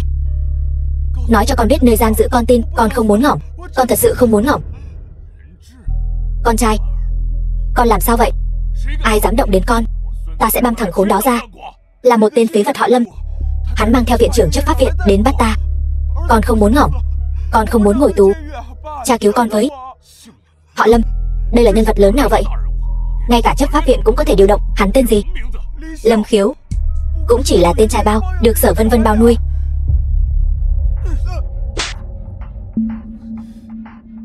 Ta nói cho người biết, giữ mồm giữ miệng cho sạch sẽ. Ngươi mà còn dám bất kính với Lâm tiên sinh, cẩn thận chúng ta đánh nát miệng ngươi. Bảo cha ngươi, hạn cho ngươi 3 giây. Nói ra nơi giam giữ con tin. 3, 2. Cha, chúng thật sự dám lấy mạng người. 1. Ta nói, đừng động đến con trai ta. Tuy nhiên, các ngươi phải thả hắn ra trước. Nếu không ta tuyệt đối không mở miệng. Thả hắn ra. Cút đi. Xem nào, cuối cùng chẳng phải vẫn phải thả ta ra sao? Ngươi nhớ kỹ, ta sẽ khiến ngươi phải trả gấp vạn lần cái giá này. Ta đợi đấy. Tôn thiếu gia, ngài làm sao vậy? Tôi chỉ đi vệ sinh một lát. Ngài đã muốn đi rồi sao? Có phải con gái tôi tiếp đãi không chu đáo không? Vân vân, hợp đồng thiết bị y tế đã ký với Tôn thiếu gia chưa? Mẹ, Sở gia chúng ta tuyệt đối sẽ không hợp tác với loại người này. Để hắn đi. Quách Phượng Hà, con gái bà nuôi dạy tốt lắm. Tôi nói cho bà biết, từ hôm nay trở đi, bà và con gái bà bị loại khỏi Sở gia. Còn ngươi đồ đáng ghét, ta sẽ khiến ngươi phơi thây ngoài đồng. Tất cả những chuyện này đều do ngươi mà ra. Đây là báo ứng của ngươi. Bây giờ bắt đầu. Về bảo cha ngươi thành thật khai báo. Ngươi muốn ngỏm à? Thiên đường có lối, ngươi không đi, vậy ta sẽ tiến ngươi xuống địa ngục sám hối. Lâm Khiếu, ngươi dám? Nếu ngươi lấy mạng ta, ngươi sẽ vĩnh viễn không tìm thấy tung tích con tin. Không ai dám uy hiếp ta. Dừng tay. Manh mối không thể đứt đoạn tại đây được. Tề tiểu thư. Lâm Khiếu, mau lại xem Tề tiểu thư. Sau đó sẽ tính sổ với Tôn Thiên Vạn. Cũng kịp, vợ yêu nói có lý. Nhưng hắn tội ngỏm khó tha. Lần này là tử tôn căn, lần sau sẽ lấy đầu ngươi. Đem thiếu ra các ngươi cút. Lâm Khiếu, chúng ta đưa Tề tiểu thư đến bệnh viện thôi. Tề tiểu thư yên tâm, cô sẽ không sao đâu. Lâm Khiếu, đợi Tề tiểu thư tỉnh lại, ngươi có cách nào xóa bỏ vết sẹo trên eo nàng không? Tất nhiên là không thành vấn đề. Xem ý nguyện của nàng thôi. Đúng rồi, ta về thu dọn một chút, nói với mẫu thân một tiếng. Ngươi về sau đừng dính líu đến Tôn gia nữa. Được.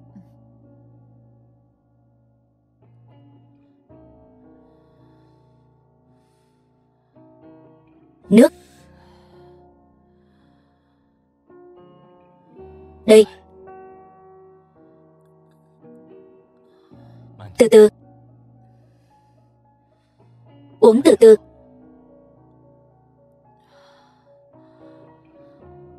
Lâm tiên sinh, vì vụ án buôn bán nội tạng đã có manh mối, nên việc tìm hiểu sâu hơn không cần liên lụy đến anh nữa.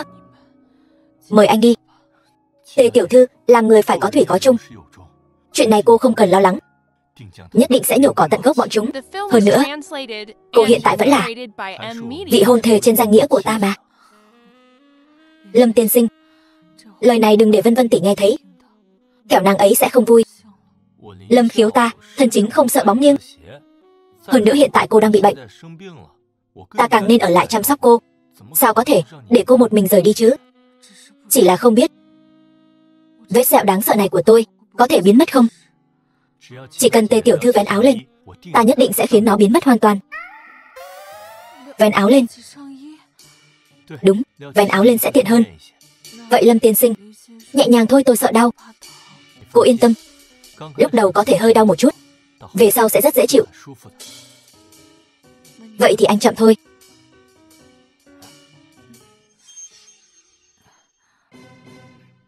Hai người đang làm gì vậy? Phụ thân.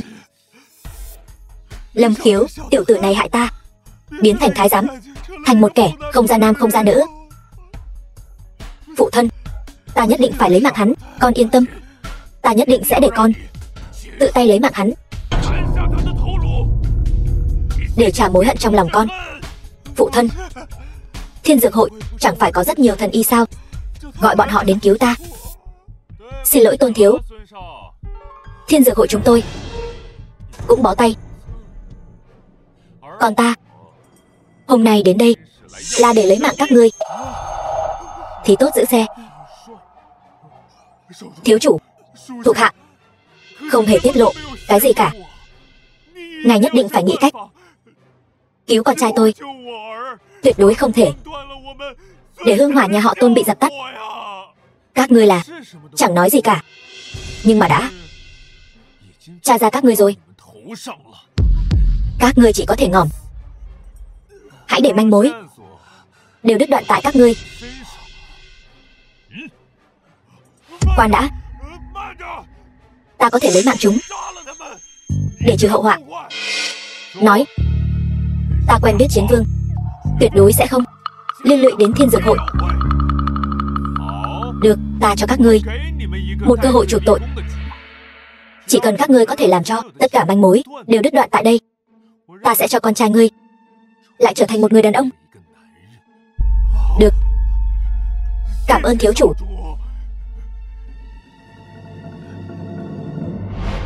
Lâm Khiếu, có tin tức về con tin chưa?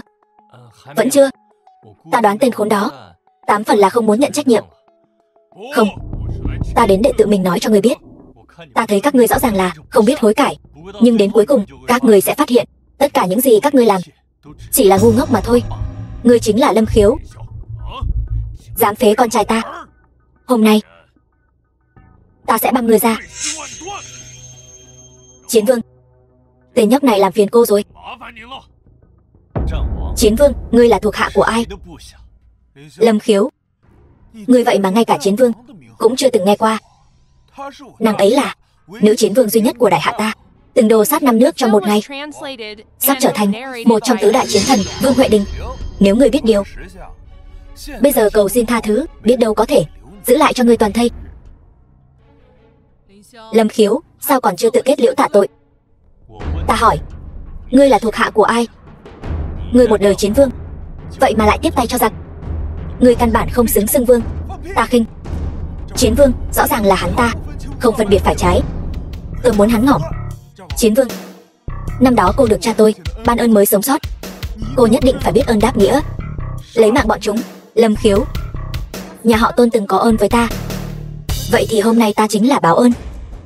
Chỉ đại diện cho thân phận cá nhân của ta Vương Huệ Đình, cũng không hổ thẹn với ngôi vị chiến vương của ta, càng không hổ thẹn với danh hiệu đứng đầu chiến thần. Lấy mạng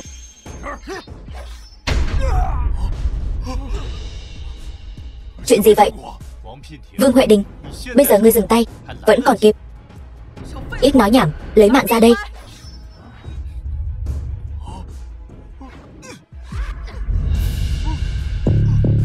Chuyện gì vậy? Sao lại thế này? Vương Huệ Đình, bọn họ đều là thành viên của tổ chức buôn bán nội tạng. Ngươi chắc chắn muốn bất phân thị phi, giúp đỡ bọn họ. Ngươi nói bậy. Chiến Vương, năm xưa phụ thân ta khi cô chỉ còn thoi thóp đã cứu cô một mạng, thì cô phải biết ta và phụ thân đều là người tốt. Lâm Khiếu, hạng người đảo điên trắng đen như ngươi ta thấy nhiều rồi. Hôm nay nếu ta không thể đánh bại ngươi, ta tình nguyện từ bỏ ngôi vị chiến vương, không để mất mặt chiến thần. Khoan đã, 3 phút, ta sẽ cho ngươi biết hành vi của ngươi ngu xuẩn đến mức nào. 3 phút nữa xuất hiện trước mặt ta. Ngươi dám bất kính với bổn vương, Chu Di cửu tộc, ai dám?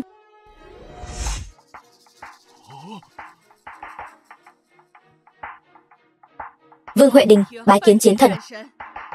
Không biết chiến thần đến đây vì sao? Vương Huệ Đình, Lâm tiên sinh là ân nhân của ta, ngươi là thuộc hạ của ta. Ngươi dám Chu Di cửu tộc Lâm tiên sinh, e là phải tính cả ta vào đó. Thuộc hạ không dám. Lâm tiên sinh, ngài thấy xử trí thế nào? Chiến Vương, Lâm Khiếu chỉ là một tên ăn mày hôi hám, làm sao có thể quen biết chiến thần chi chủ Diệp Thiên. Ta thấy đối phương rõ ràng là thuê một diễn viên, mượn danh nghĩa chiến thần để lừa bịp thiên hạ. Con ta nói không sai. Nếu không, tại sao hắn lại muốn ngài nghe theo sự điều khiển của hắn? Đây rõ ràng là mượn thân phận của ngài. Chiến Vương, ngàn vạn lần đừng để lũ tiểu nhân này lợi dụng. Ngươi dám nghi ngờ ta? Không phải.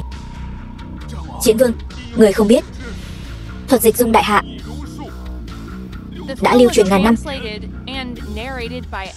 Lỡ như người này lợi dụng thuật dịch dung giả dạng thành chiến thần để làm tổn hại danh dự của chiến thần, ngươi chớ có lơ là.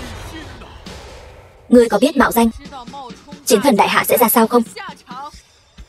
Quân lệnh, ai dám mạo danh? Thuộc hạ biết lỗi, xin chiến thần trách phạt. Nếu các ngươi còn dám đảo lộn trắng đen, lập tức toi mạng. Vâng, là người của Thiên Dược Hội sai khiến tôn gia chúng tôi bắt nhốt trẻ em của cô nhi viện Thiên Minh. Bọn chúng ở tầng hầm của Thiên Dược Hội. Tất cả những chuyện này đều không liên quan đến tôn gia chúng tôi. Mong đại nhân xử lý khoan hồng.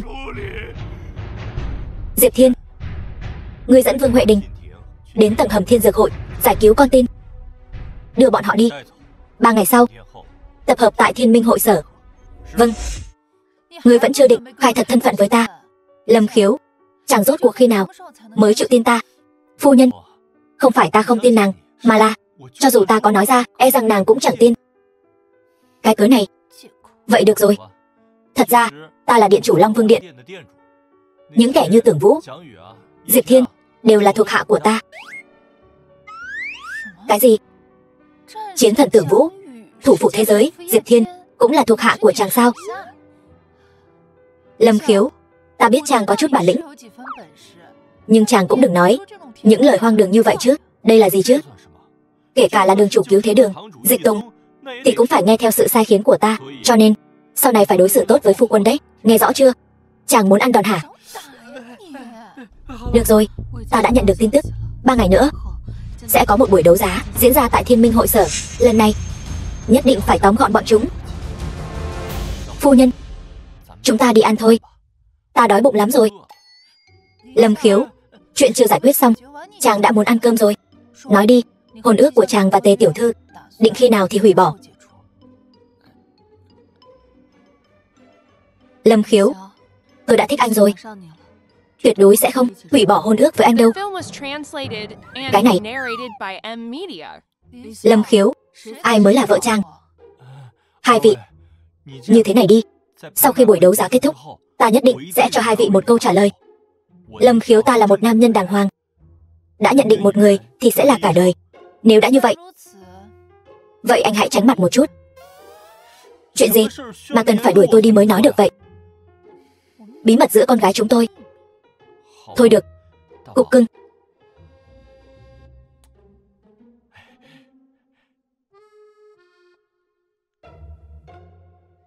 Tề tiểu thư, tôi là bạn gái được Lâm Khiếu thừa nhận, còn cô chỉ là vị hôn thê do sư phụ anh ấy định ra mà thôi.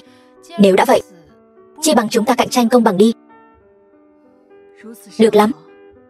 Đến lúc đó, tại buổi đấu giá, cùng tôi cầu hôn Lâm Khiếu. Khi đó, chỉ cần xem tâm ý của Lâm Khiếu là được. Được. Phu nhân, hai người nói chuyện xong chưa vậy? Y tá nói có thể xuất viện rồi. Được, vậy chúng ta về nhà thôi. Được. Vừa rồi hai người đã nói gì vậy? Cho chàng một bất ngờ. Buổi đấu giá 3 ngày nữa sẽ biết thôi. Bất ngờ sao? Vậy ta thật nóng lòng mong chờ. Phụ thân, Tôn gia phụ tử đã xa lưới rồi. Vị trí con tin ta đã sắp xếp người chuyển đi rồi. Làm tốt lắm. Là ai đã bày mưu tính kế tất cả những chuyện này? Là Sở Vân Vân nuôi một tên trai bao. Lâm Khiếu.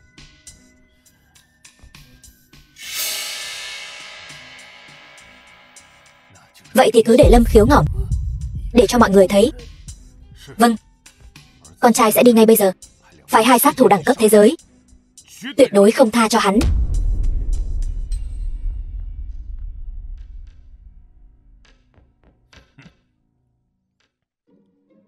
Tề tiểu thư, tối nay hãy nghỉ ngơi cho khỏe. Chúng ta cũng đi ngủ thôi. Ai thèm ngủ với ngươi chứ? Tối nay ta sẽ cho các ngươi ăn giấc ngàn thu. Ai phái các ngươi tới? Hỏi Diêm Vương đi.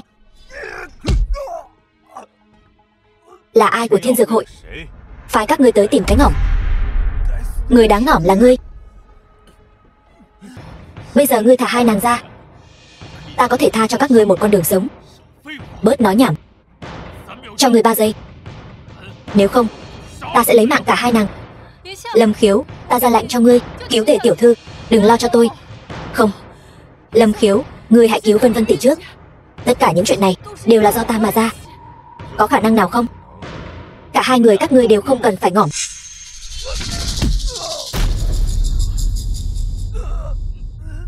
Nói ra kẻ chủ mưu đằng sau. Ta là Nhất Đại Thần Y. Có rất nhiều cách để cho ngươi sống không bằng ngỏm. Muốn ngỏm cũng không được. Nếu ngươi không muốn thử loại thân thể tan nát nhưng thần trí vẫn tỉnh táo, cơn đau đó, thì nói cho ta biết. Ta có thể nói cho ngươi biết, nhưng ngươi phải hứa thả chúng ta ra. Được. Là con trai của Phó Hội trưởng Thiên Dược Hội, Tiêu Thành Uy. Quả nhiên là Thiên Dược Hội đứng sau giật dây. Ta giữ lời hứa. Các ngươi cút đi. Đa tạ. The film was translated and narrated by M Media. Lâm Khiếu, sư bá nghe mấy người Tưởng Vũ nói, ngươi đang điều tra vụ án buôn bán nội tạng, trừ hại cho dân, nên đặc biệt đến Thiên Thành vào ngày vụ án kết thúc, để ngươi trước mặt mọi người tiếp nhận toàn bộ thế lực của Long Vương Điện ta, không được phản bác. Sư bá, rốt cuộc ai mới là điện chủ Long Vương Điện? Muốn ra lệnh cho sư phụ ngươi và mấy vị sư bá chúng ta, ngươi cứ chờ chính thức tiếp nhận vị trí tôn chủ đi. Tưởng Vũ bảo ta chuyển lời cho ngươi. Hai cha con Tôn gia đã khai ra là Phó Hội trưởng Thiên Dược Hội và con trai ông ta đã ngầm phá hoại. Ngày mai chúng ta gặp lại.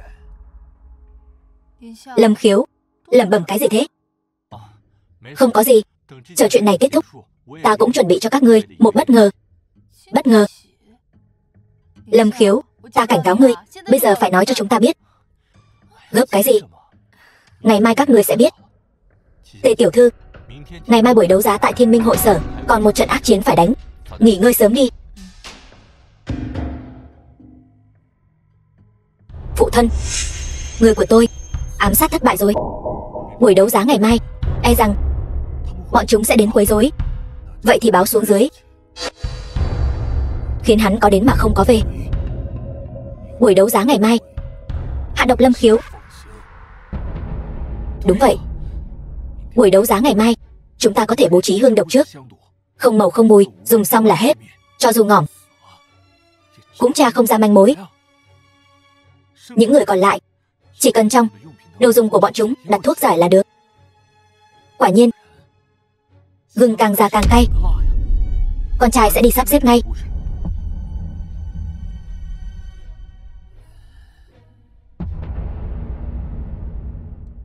Lần này nhất định phải cướp lấy vị trí phó hội trưởng Thiên Dược Hội. Lật đổ sao? Tôi thấy hội trưởng Thiên Dược Hội e rằng cũng khó thoát khỏi liên lụy.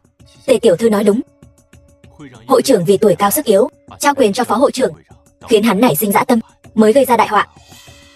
Tôi đã báo cho viện trưởng chấp pháp viện, một khi yến tiệc bắt đầu, chúng ta sẽ vạch trần sự thật.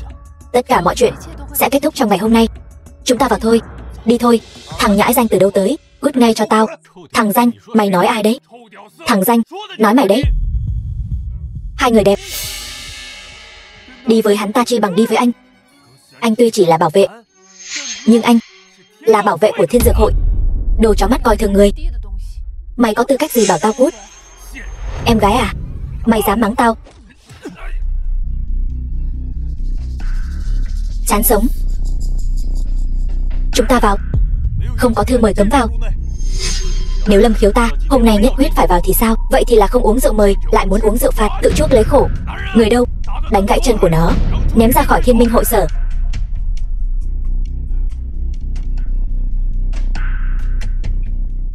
Vào thôi. Hóa ra là Hồng Môn Yến. Báo với thiếu gia nhà các ngươi, Lâm Khiếu đến rồi. Đi thôi.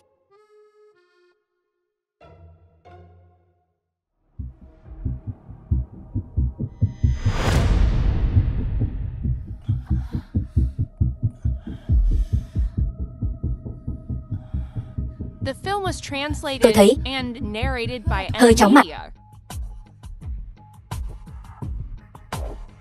Hôm nay, vật phẩm đầu tiên được đấu giá. Cái này được đấy. Trái tim, chất lượng cực tốt. Giá khởi điểm 5 tỷ. Mua đi.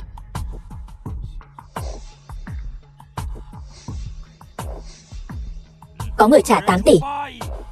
8 tỷ lần 1, 8 tỷ lần 2, 8 tỷ lần 3. Chốt. Tiếp theo, mời Trương tiên sinh lên nhận. Cảm ơn Thiên Dược Hội đã cho vợ tôi cơ hội sống lần thứ hai. Cảm ơn. Dừng tay. Nơi này bị phong tỏa. Ngươi là ai? Dám đến phá hoại Thiên Dược Hội của ta? Ta Lâm Khiếu, đến thay trời hành đạo. Ta thấy hôm nay ngươi đến đây là để quấy rối. Buổi đấu giá của Thiên Dược Hội là nơi chính quy. Ngươi hỏi bọn họ xem họ có cần không. Ta mặc kệ chính quy hay không. Hiện tại ta chỉ biết ta có rất nhiều tiền. Ta không muốn vợ ta ngỏm. Vợ ta bây giờ rất cần nó. Ngươi đưa nó cho ta. Nghe thấy không? Cút cho ta. Đó là tất cả bọn họ đều bị ngươi che mắt rồi. Ta có thể nói rõ ràng với các vị ở đây. Hiện tại trong buổi đấu giá nội tạng, tất cả nội tạng đều là ngỏm bất thường, được lấy từ xác người sống. Hành vi độc ác như vậy, tất cả đều là vì phú quý tột đỉnh. Còn những người các ngươi đều là đồng lõa. Các ngươi còn không dừng tay. Đây chính là Thiên Dược Hội. Đây chính là thương hiệu lâu đời của Thiên Thành. Sao ngươi dám vu khống nó tàn hại người vô tội? Sao ngươi dám khẳng định những người ở đây đều là đồng lõa? Ngươi thật là không biết trời cao đất dày, nói suông không bằng chứng. Có bản lĩnh thì ngươi đưa ra bằng chứng. Bằng chứng chính là những nội tạng này. Tất cả đều là của những đứa trẻ ở cô nhi viện Thiên Minh, là từ thân thể nóng hổi của chúng mà lấy ra. Các ngươi còn muốn bằng chứng gì nữa? Thật là hoang đường. Thiên Dược Hội ta, tất cả đều là chính quy. Được, vậy ngươi nói cho ta biết, những nội tạng này từ đâu mà có? Nói. Không nói được nữa rồi. Vậy ngươi để người biết. Đến nói cho ta biết đi. Vậy để ta nói cho ngươi biết. Đây là do đại hạ ủy quyền. Ta đứng trước mặt mọi người chính là vì tuân theo bổn phận của người thầy thuốc, cứu chữa thiên hạ. Ta đã cứu vô số người, hóa ra đổi lại được Kết cục như ngày hôm nay. Được. Vậy thì bây giờ dừng lại. Không, không thể dừng lại hội trưởng. Tên này chính là Lang Băm. Ngươi phải xin lỗi hội trưởng. Xin lỗi. Nếu không thì ngươi đừng hòng rời khỏi đây. Xin lỗi. Ai dám bắt Lâm Khiếu xin lỗi? Các ngươi không phải muốn bằng chứng sao? Vậy ta cho các ngươi bằng chứng. Những đứa trẻ trong ảnh này nội tạng đều đã biến mất. Những bằng chứng này đủ chưa? Một tấm ảnh thì có thể chứng minh được gì? Ta thấy ngươi và Lâm Khiếu này chính là đồng bọn, muốn vu khống hội trưởng, mưu lợi từ đó. Ta thấy tên này rõ ràng là trai bao của nữ nhân này. Thật là đồ bỏ đi. Lời của một kẻ vô dụng. Các người nói xem, có cần thiết phải nghe không? Tôi phải đi rồi, vợ tôi không thể chờ được nữa. Ngươi có thể đi, nhưng trái tim này phải để lại. Đây là bằng chứng phạm pháp của bọn chúng. Ngươi không thể mang đi. Cút, ta nói cho ngươi biết. Tất cả mọi thứ ở đây đều không liên quan đến ta. Ta chỉ cần vợ ta sống. Nếu biết điều thì mau cút đi cho ta. Đừng cản đường ta. Còn nữa, trái tim này ta đã mua rồi. Bây giờ nó là của ta. Ta có quyền mang nó đi. Vậy những người đã ngỏm thì sao? Mạng vợ ngươi là mạng. Mạng những đứa trẻ này không phải là mạng sao? Hãy để hắn ta đi. Vợ hắn ta vô tội. Người của tòa án phía sau sẽ bắt những kẻ giữ trái tim mang đi. Còn các ngươi, những kẻ có tội, ta khuyên các ngươi đừng xen vào việc của người khác. Các ngươi căn bản không có tư cách bắt chúng ta. Người cút cho ta. Ở đây không có kẻ lấy mạng người, cũng không có đồng phạm. Nếu có, chính là các ngươi. Chỉ có kẻ lòng dạ bất chính mới có thể nghĩ ra chuyện độc ác như vậy. Ngươi.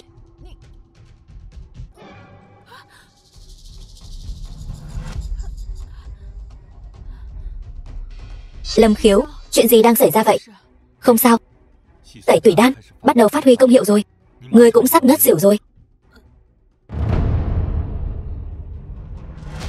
Sắp rồi. Hai người các ngươi cũng đã lột xác. Đây nhất định là tai họa giáng xuống. Và người tiếp theo chính là ngươi. Họ chỉ là uống tẩy tủy đan của ta, 3 giây sau sẽ tỉnh lại, cường tráng thân thể. Hoàng Mao Tiểu Nhi, ta thấy đây chính là cái cớ ngươi dùng để che giấu sự thật. Đàn bà của ngươi cả đời này sẽ không tỉnh lại nữa. Còn ngươi chính là hung thủ lấy mạng họ. Được thôi. Vậy thì ngươi cứ chờ xem. Đồ vô dụng. Hết thời gian rồi.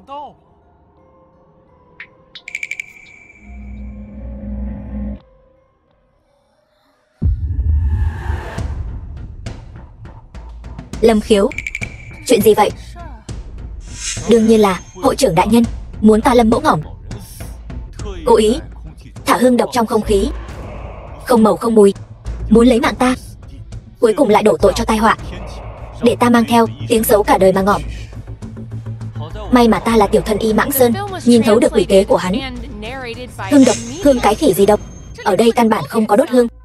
Hội trưởng, đuổi bọn họ ra ngoài. Đuổi ra ngoài. Nếu mọi người đã đồng ý, vậy ta sẽ bắt người này mang đi. Lâm Khiếu, người thua rồi. Ta sợ quá à. Viện trưởng chấp pháp viện, hội trưởng Thiên Dược Hội đã đến. Trải qua kiểm tra của chấp pháp viện, xác định phó hội trưởng Thiên Dược Hội cùng con trai hắn chính là kẻ chủ mưu đứng sau vụ án mua bán nội tạng.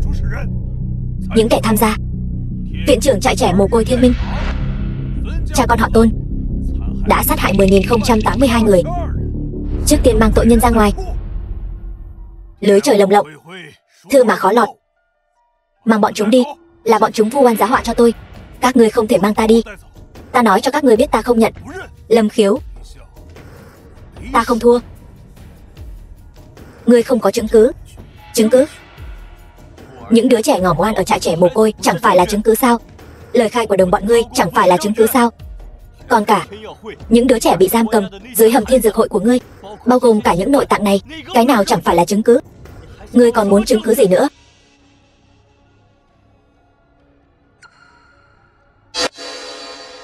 Vâng, Mạnh Lâm tiên sinh đã cứu được con tin. Tổng cộng 1 vạn người. Sao huynh lại mang theo một đứa trẻ đến đây? Anh trai, là muội tự muốn đến. Muội muốn tận mắt chứng kiến lũ người xấu này xa lưới. Muội tin thế giới này đối với tất cả mọi người đều ấm áp và công bằng. Anh trai, muội muốn thấy lũ người xấu này phải trả giá đắt. Cô bé, muội dám đứng ra tố cáo hắn, rất nguy hiểm đấy. Muội không sợ, muội tin rằng thế giới này tươi đẹp. Muội muốn an ủi chị gái đã mất của muội. Thế giới rực rỡ, muội không khuất phục trước kẻ xấu. Không ai khuất phục cả. Thế giới thật tươi đẹp. Tất cả tội ác đều sẽ phơi bày dưới ánh mặt trời chói chang. Tiêu Tông Dương, ngươi có nhận tội không? Tôi không có tội. Là tất cả các ngươi đang lừa tôi. Là tất cả các ngươi đang ép buộc tôi. Nhân chứng vật chứng đều có đủ. Ngươi còn dám chối cãi? Mang hắn ta ra ngoài cho ta. Kể từ hôm nay thi hành án tử. Các ngươi hãy thả con trai ta ra. Nó vô tội. Ngươi, tội không thể tha thứ. Đem tất cả bọn chúng đi. Cút hết đi lũ người các ngươi. Căn bản là không thể đổi lại những sinh mạng đã mất. Trả nợ con trả. Lâm tiên sinh, ngài thấy thế nào? Đi thôi. Giờ mọi chuyện đã rõ ràng. Tôi xin được từ chức hội trưởng. Ta tuổi đã cao, lực bất tòng tâm, lại để Tiêu Tông Dương gây ra đại họa động trời như vậy. Ta khó mà chối bỏ trách nhiệm. Nhưng Lâm tiên sinh đã xoay chuyển tình thế. Hy vọng sau này Lâm tiên sinh có thể dẫn dắt Thiên Dược Hội ngày càng lớn mạnh. Đảm nhiệm chức hội trưởng, tôi không thể đảm nhiệm chức hội trưởng. Kính mong hội trưởng hãy tìm người khác tài giỏi hơn. Không, vẫn nên để cậu đảm nhiệm.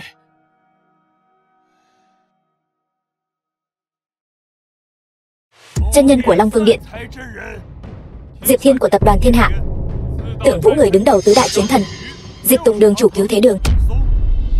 Bái kiến tôn chủ. Mong tôn chủ kế vị. Đại sư bá, giờ nhiệm vụ đã hoàn thành. Tôi chỉ muốn về nhà cưới vợ sinh con, sống cuộc sống bình thường. Trước tôn chủ tôi xin miễn.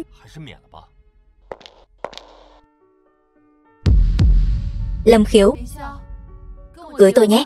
Trời ơi bà xã Tề tiểu thư, đây là điều bất ngờ mà mọi người chuẩn bị sao? Đây rõ ràng là kinh hãi mà. Trước mặt bao nhiêu người như vậy, tôi từ chối ai cũng không được. Vậy mọi người đứng dậy trước đi. Chúng ta về nhà rồi nói tiếp. Đại sư bá cũng đứng dậy đi. Trước tôn chủ, để tôi suy nghĩ thêm. Tôn chủ, Long Vương Điện chúng tôi đã mời rộng rãi các gia tộc danh môn vọng tộc ở Nam tỉnh, sẽ được tổ chức trong vòng 3 ngày tiệc nghênh đón gió cho ngài. Nếu ngài không đồng ý thì chính là khiến Long Vương Điện chúng ta mất hết mặt mũi. Bây giờ ngươi chỉ có thể đi. Sư bá, ngươi đây rõ ràng là ép mua ép bán. Ta khi nào đã đồng ý? Ngươi mời mọi người rồi. Dù sao ta cũng không đi. Vợ Tề tiểu thư, chúng ta đi thôi. Lâm Khiếu, bây giờ có thể nói cho chúng tôi biết rồi chứ? Không. Trước đó, ta phải trả lời câu hỏi của các ngươi. Thật ra, ta là truyền nhân của Long Vương Điện. Chiến thần Tưởng Vũ gì đó, Diệp Thiên của tập đoàn Thiên Hạ gì đó, Dịch Tùng đường chủ cứu thế đường gì đó, đều là thuộc hạ của ta. Ngạc nhiên không? Bất ngờ không? Ngươi đừng làm loạn nữa. Thôi đừng nói chuyện này nữa. Mau nói cho chúng tôi quyết định của ngươi. Ta là truyền nhân của Long Vương Điện. Lần này xuống núi chính là để tìm kiếm người định mệnh, để sinh ra hậu duệ mạnh nhất của Long Vương Điện. Bây giờ nhiệm vụ đã hoàn thành, cũng là lúc nói cho các người biết rồi. Nếu không thì mấy người chiến thần Tưởng Vũ, Diệp Thiên, còn có Dịch Tùng, nhân vật lớn như vậy, sao có thể nghe lời ta? Lời này có thật không? Long Vương Điện là vượt trên cả triều đình đại hạ chúng ta, được vạn người tôn sùng. Lâm Khiếu, thì ra đây chính là bí mật mà ngươi che giấu. Đúng vậy. Vợ à, tôi chỉ muốn sống khiêm tốn thôi. Hơn nữa, tôi căn bản không muốn tiếp nhận thế lực to lớn này. Chỉ muốn cùng vợ sống một cuộc sống bình dị. Không đúng, Lâm tiên sinh, ngài vừa là người của Long Vương Điện, lại vừa là nhân vật lớn đứng sau Diệp Thiên và Tưởng Vũ. Tại sao từ trước đến giờ tôi cũng chưa từng nghe nói đến? Lâm Khiếu, rốt cuộc là chuyện gì vậy? Đương nhiên là tôi không muốn để bọn họ biết. Nếu không, cửa nhà tôi sẽ bị đạp nát mất. Hơn nữa, quyền lực này là dùng chúng sinh đổi lấy. Áp lực như vậy, tôi không muốn gánh vác. Nói như vậy, ai ở bên cạnh ngươi, người đó chính là tôn chủ phu nhân. Đúng vậy. Được thôi, Lâm Khiếu, ngươi không nói sớm không nói muộn, lại cứ nói bây giờ? Có phải là muốn ta cùng Tề tiểu thư đều làm phu nhân của ngươi? Ngươi nói rõ ràng cho ta và Tề tiểu thư, ngươi rốt cuộc chọn ai? Vân Vân, tôi đã sớm chọn cô rồi. Cô nói như vậy thật khiến tôi lạnh lòng. Mau gọi chồng đi. Ngươi nằm mơ. Nếu ngươi không gọi, ta sẽ cùng Tề tiểu thư ở bên nhau. Ngươi dám? Vậy thì mau gọi chồng đi. Ngươi, Vân Vân tỷ, nếu ngươi không thích Lâm Khiếu hay là vị trí tôn chủ phu nhân này, để ta thay ngươi đảm nhiệm. Không được. Vị trí phu nhân của Lâm Khiếu chỉ có thể là ta. Gọi chồng. Vị trí tôn chủ phu nhân sẽ là của ngươi. Lâm Khiếu, ngươi gan to lên rồi phải không? Còn tôn chủ phu nhân nữa, khi nào thì ngươi lại muốn trở thành tôn chủ? Bây giờ sư phụ và đại sư bá đã quyết tâm ép ta lên vị trí cao, nếu không cũng sẽ không. Tuyên bố 3 ngày sau tổ chức yến tiệc đón gió cho ta. Thông báo cho nhiều người như vậy chính là vì muốn ép buộc ta trở thành tôn chủ. Xem ra vị trí tôn chủ này ta không muốn làm cũng phải làm. Lâm tiên sinh, năng lực của ngài không cần bàn cãi, và trách nhiệm như vậy ngài cũng phải gánh vác. Còn ta giờ cũng đã báo thù cho ca ca để kẻ ác bị bắt. Vậy hôn ước của chúng ta đến đây coi như hủy bỏ, chia tay tại đây thôi. Tề tiểu thư, lòng Vương lạnh phát sáng với cô. Nhất định là có nguyên nhân. Ta đã bẩm báo việc này với sư phụ. Xin mời Tề tiểu thư ở lại thêm vài ngày. Phải biết rằng Long Vương lạnh liên quan đến mạch sống của Long Vương điện ta, càng liên quan đến thiên hạ, không thể đùa giỡn. Nếu không sinh linh đầu thán, vậy thì phiền phức rồi. Sở Tử Phong, hắn tìm ta có việc gì? Sở Vân Vân, bây giờ ngươi hãy cút đến tập đoàn Thiên Hạ, lão phu nhân muốn gặp ngươi. Vân Vân tỷ, chuyện gì vậy? Lão phu nhân đột nhiên muốn gặp ta. Vợ à, bọn họ đến nhất định là không có ý tốt. Ta cùng ngươi đi, kẻo bọn họ lại bắt nạt ngươi.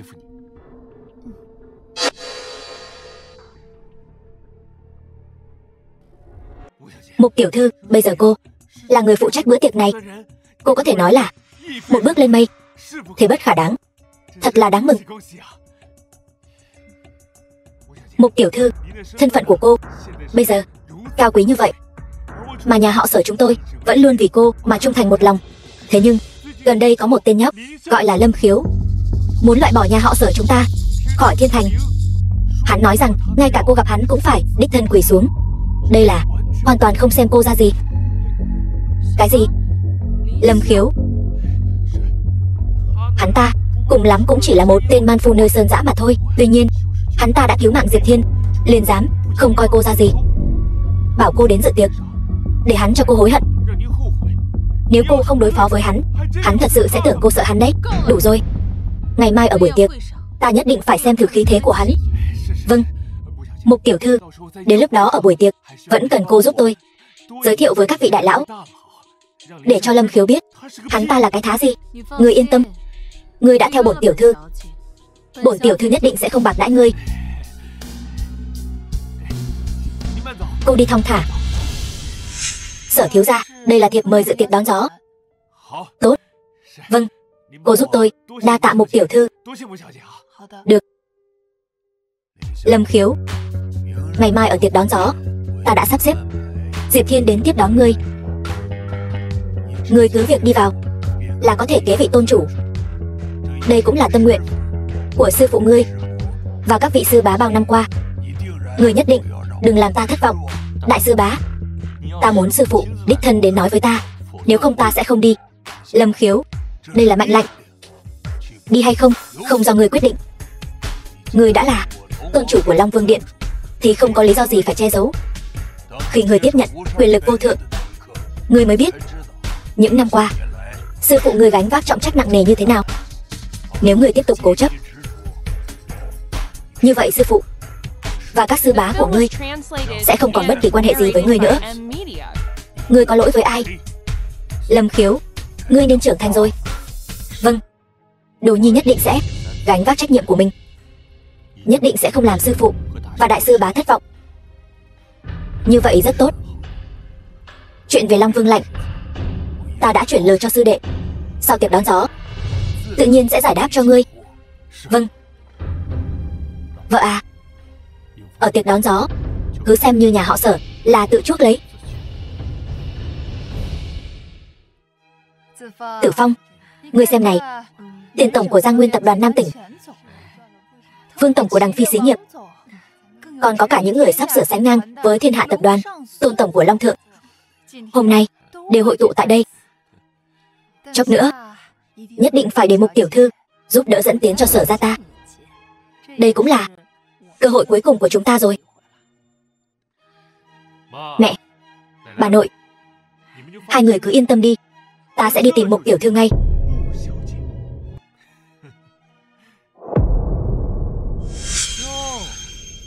Đây chẳng phải là Lâm Khiếu sao? Lúc đó ngươi chẳng phải nói là muốn ta ở buổi tiệc này sám hối sao? Ta đến rồi đây, sao lại không sám hối? Sở Tử Phong, những lời ta đã nói tự nhiên sẽ từng cái thực hiện. Ngươi lập tức sẽ phải hối hận vì những việc làm trước đây. Còn ngươi cũng sẽ hối tiếc vì đã không sớm nịnh bợ ta, nịnh bợ ngươi. Mơ đi, Mục tiểu thư đã lên tiếng rồi, nói muốn đích thân gặp ngươi. Vậy đi, ta cho ngươi một cơ hội. Chỉ cần ngươi quỳ xuống xin ta tha thứ, ta sẽ lập tức thả ngươi rời khỏi bữa tiệc này. Nếu không, đừng trách ta không nhắc nhở ngươi đấy. Sở Vân Vân, phải biết rằng Mục tiểu thư là người duy nhất phụ trách buổi tiệc long trọng này. Buổi tiệc này chính là do một tay Mục tiểu thư quyết định. Lâm Khiếu, biết sợ rồi chứ? Ngươi, còn có cả ngươi nữa, mau lên, quỳ xuống cầu xin bổn thiếu gia. Biết đâu bổn thiếu gia tâm trạng vui vẻ sẽ tha cho các ngươi một con đường sống. Chỉ là một kẻ phụ trách nhỏ nhoi, Lâm Khiếu ta còn chẳng để vào mắt. Rượu mời không uống mà lại muốn uống rượu phạt, vậy thì đừng trách ta không khách khí. Người đâu? Đuổi bọn chúng ra ngoài cho ta. Vâng Sở thiếu gia. Mời. Diệp Thiên không nói cho người biết Lâm Khiếu ta là ai sao? Lâm Khiếu chưa từng nghe qua. Còn Diệp tổng cũng không thể sánh bằng Mục tiểu thư. Mục tiểu thư chính là người phụ trách của buổi tiệc này, khác biệt một trời một vực với ngươi. Còn không mau cút đi cho ta. Đầu mắt chó coi thường người khác, ngươi mở to mắt chó của ngươi ra mà nhìn cho kỹ. Lâm Khiếu ta là ai? Ai dám bất kính với Lâm tiên sinh? Đây chẳng phải là Diệp tổng sao? Nhưng mà Diệp Thiên này, hôm nay ta nói cho ngươi biết, hôm nay dù cho ngươi có đến cũng vô dụng. Hôm nay ta muốn ngươi tận mắt nhìn thấy ta làm nhục hắn. Không sai, Diệp tổng, ta khuyên người tốt nhất đừng nên xen vào. Hiện giờ đằng sau con trai ta chính là Mục gia Thượng Giang. Phải biết rằng đó chính là cơ hội được gặp người đứng sau lưng Tán Tải chân nhân. Còn ngươi chỉ là tên thủ phủ giàu nhất nước, dưới trướng nhân vật như thế căn bản không đáng nhắc tới. Ta khuyên ngươi vẫn nên đừng tự tìm đường ngỏm thì hơn. Nghe thấy chưa? Đồ vô dụng. Bản thiếu gia hiện tại ra lệnh cho ngươi quỳ xuống dập đầu tạ tội. Kẻ nên quỳ xuống tạ tội là ngươi.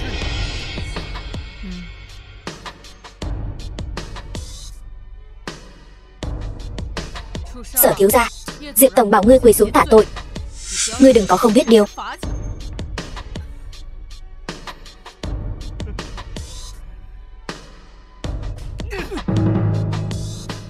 Lão tử ta đây là người của Mục tiểu thư, bọn bây ai dám bảo ta quỳ xuống? Ta bảo mày quỳ xuống, nghe rõ chưa? Lâm tiên sinh bảo Sở thiếu gia quỳ xuống. Vâng, giúp Sở thiếu gia quỳ xuống.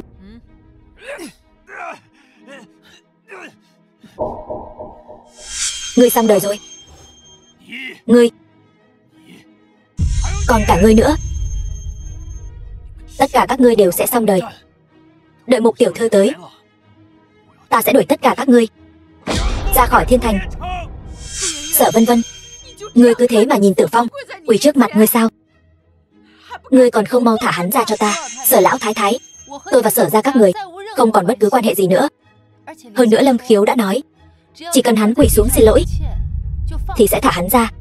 Ai dám bảo người của ta xin lỗi? Người nắm quyền Mục Gia Mục Vô Song. Thì ra Sở Gia thực sự đã dựa vào cái cây đại thụ Mục Gia này. Xem ra đối phương sắp xong đời rồi. Mục tiểu thư, bọn họ đang làm loạn ở yến tiệc, hoàn toàn không coi cô ra gì. Cô nhất định phải đuổi bọn họ ra ngoài. Nhất định phải làm chủ cho tôi. Đây chính là chỗ dựa mà ngươi nói sao? Mục Gia Thượng Giang Mục Vô Song. Đúng vậy. Giờ thì biết sợ rồi chứ. Ta đã nói rồi, ta là người của Mục tiểu thư. Các ngươi xong đời rồi. Bây giờ không ai có thể ngăn cản Mục tiểu thư làm việc. Còn không mau thả ta ra. Chỉ bằng cô ta còn chưa có tư cách này. Xem ra ngươi từ chối thả Sở Tử Phong rồi. Đúng vậy. Cho dù ngươi biết thân phận của ta cũng không muốn thả hắn ra phải không? Mục tiểu thư, tôi nghĩ thái độ của tôi đã thể hiện rất rõ ràng rồi. Vậy thì bản tiểu thư sẽ cho ngươi thấy thái độ của ta.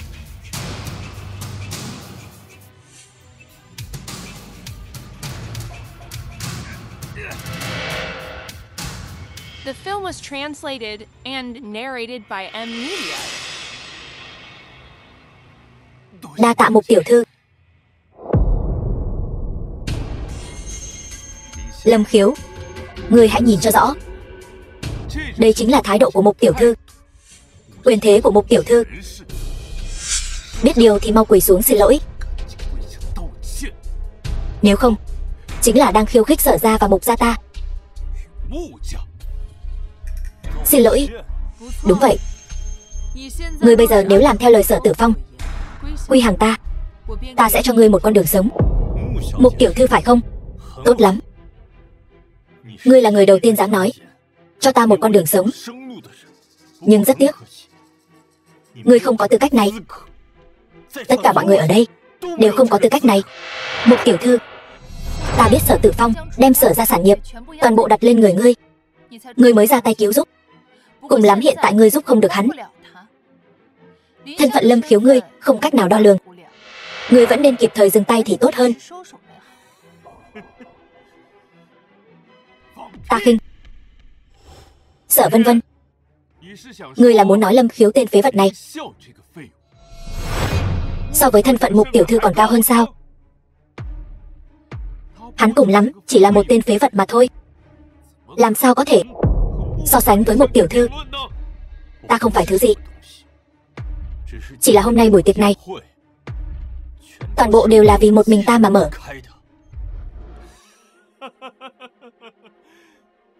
Phế vật, ngươi xong đời rồi. Dám mạo phạm vị kia, tội đáng chu gì?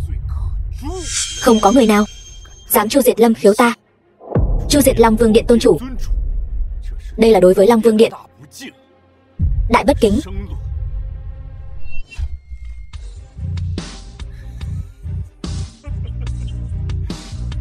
Tôn chủ bất kính với Long Vương Điện.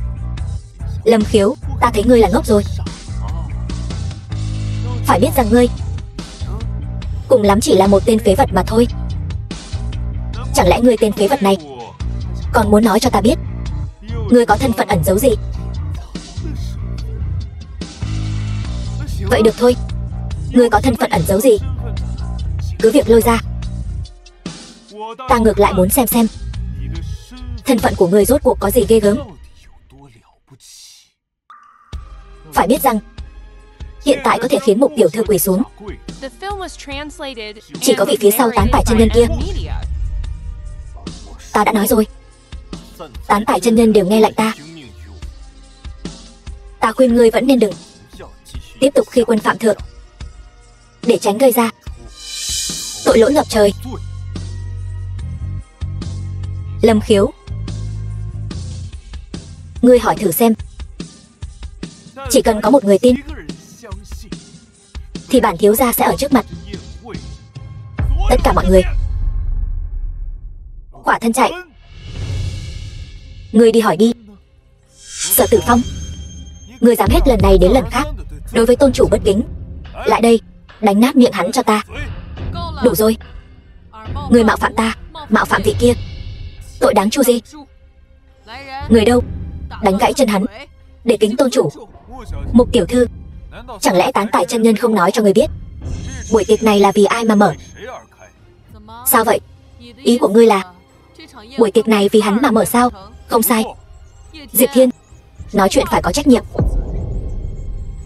Nếu như lời ngươi nói, hắn chính là người có thể ngồi ngang hàng Long Vương Điện tôn chủ. Buổi tiệc này đúng như ngươi nói, vì hắn mà mở. Không sai. Buổi tiệc này chính là vì bổn tôn mà mở. Không thể nào. Hắn quả thực là ăn nói ngông cuồng. Hắn rõ ràng là đang quậy phá tiệc đón gió. Ngài nhất định phải dẹp yên cơn sóng gió này, để hắn tạ lỗi với tôn chủ. Không sai. Mục tiểu thư, ngài xử lý hắn.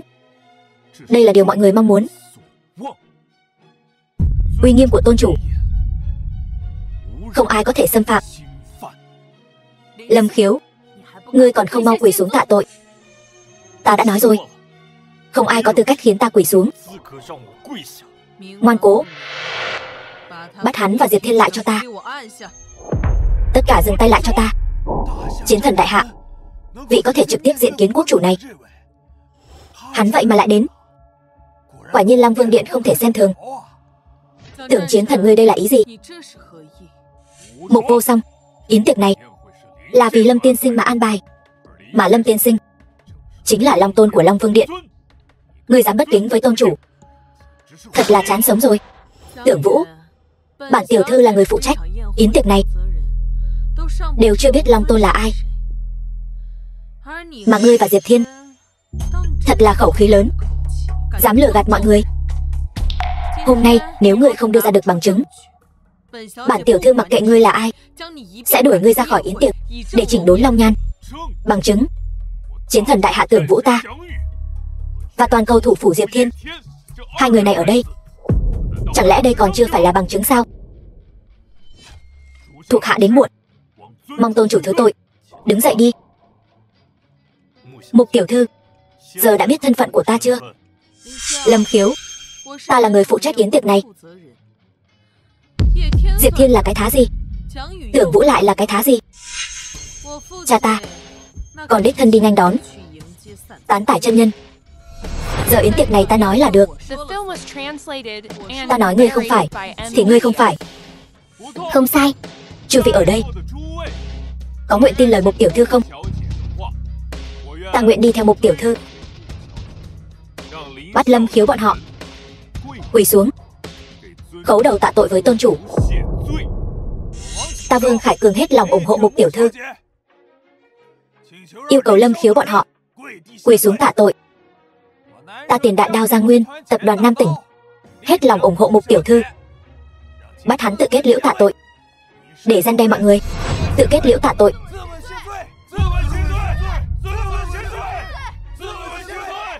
Lâm Khiếu, đây chính là ý nguyện của mọi người.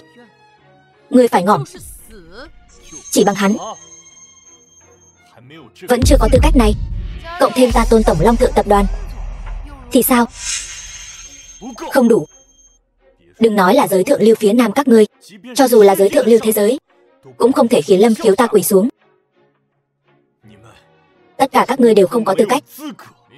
Lâm Khiếu, chư vị ở đây đều là những người quyền thế bậc nhất Nam Tỉnh.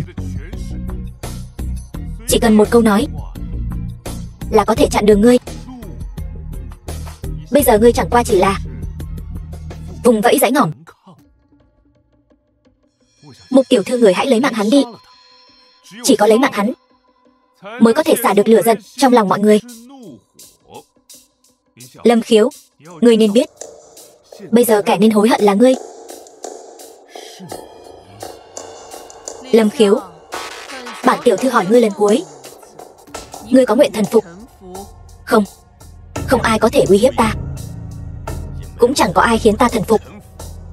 Ta biết những vị có mặt ở đây bây giờ đều lấy việc áp chế ta làm vinh hạnh, nhưng xin lỗi nhé, các ngươi không đủ tư cách. Ngươi giỏi lắm. Ngươi hiện là kẻ duy nhất dám khiêu khích quyền lực. Ta thành toàn cho ngươi một lần. Người đâu? Đánh gãy chân hắn, để nghênh đón Long Tôn. Vậy thì tốt. Ngươi đừng có hối hận. Kẻ nên hối hận là ngươi mới phải. Tán tải chân nhân tới.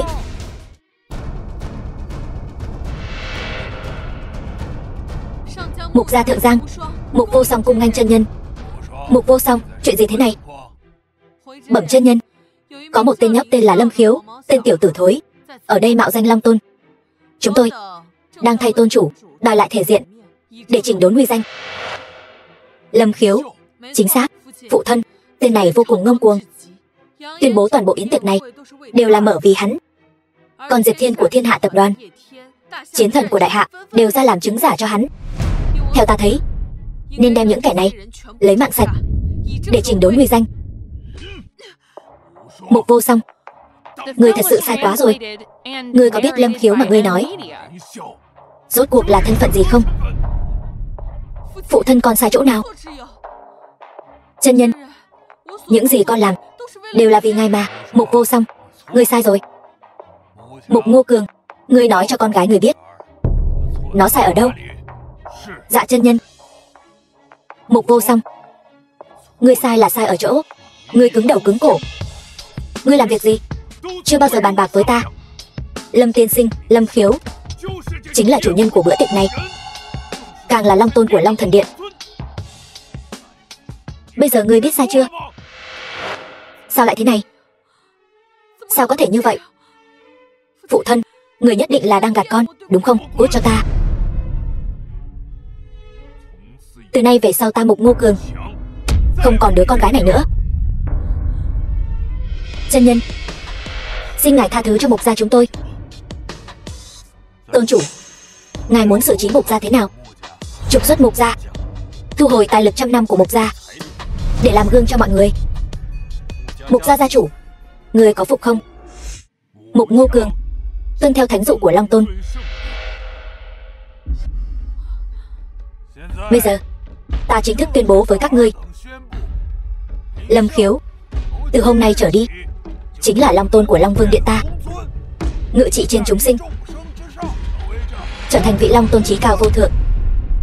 Diệp Thiên thủ phủ thiên hạ, Tưởng Vũ chiến thần Đại Hạ, Dịch Tùng đường chủ cứu thế đường, tham kiến tôn chủ. Tôn chủ, từ nay về sau Đại Hạ này sẽ là Đại Hạ của ngài. Người nhất định phải để Đại Hạ ta trở thành cường quốc đệ nhất, nhất định phải dương oai quốc gia ta. Vâng, thần nhất định không phụ lòng. Dương oai quốc quy Đại Hạ ta. Bọn ngươi có thật sự tâm phục khẩu phục, thành tâm quỳ lại ta. Tôn chủ, việc người kế vị chính là chúng vọng sở quy. Chúng vọng sở quy.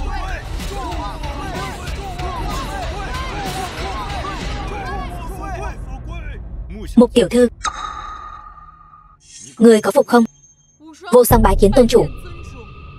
Các vị ở đây có phục không? Chúng tôi tâm phục. Nói hay lắm. Nhưng ta biết các vị ở đây chỉ là sợ cường quyền, kỳ thực trong lòng đều không phục. Ta muốn không phải các vị thần phục, mà là các vị tâm phục khẩu phục. Tưởng Vũ, đưa súng cho Mục tiểu thư.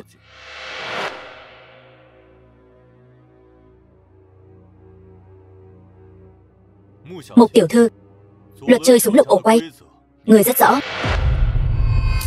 Trò cò quay Nga, trận chiến sinh tử. Được, xin mời Mục tiểu thư nói luật chơi cho mọi người.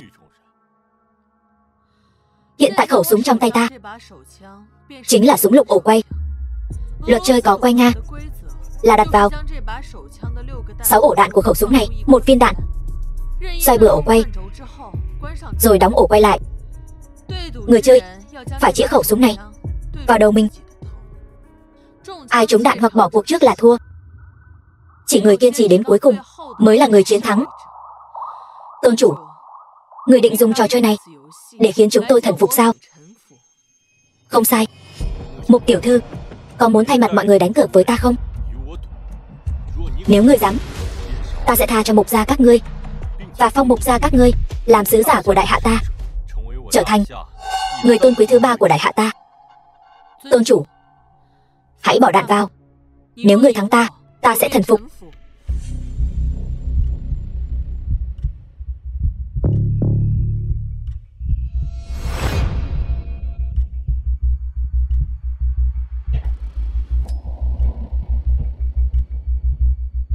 Mục tiểu thư, đến lượt ngươi.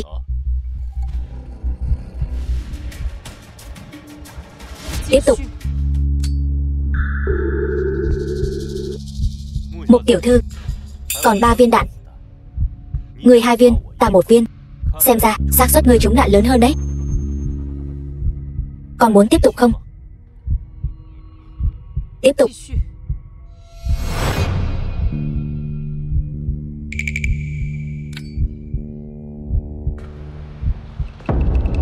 Tôn chủ, người chỉ còn 1 viên đạn cuối cùng.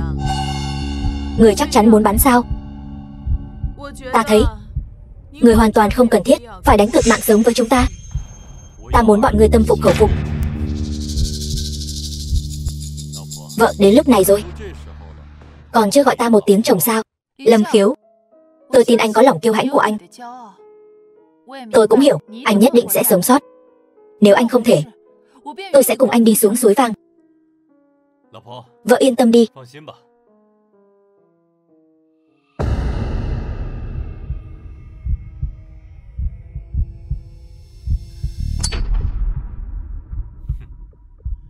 Mục tiểu thư, sự thật hơn lời nói. Viên đạn cuối cùng, người dám bắn không?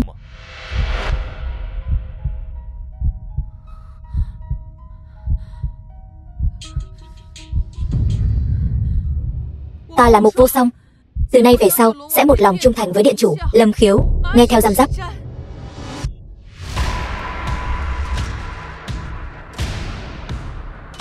The film was translated and narrated by M Media.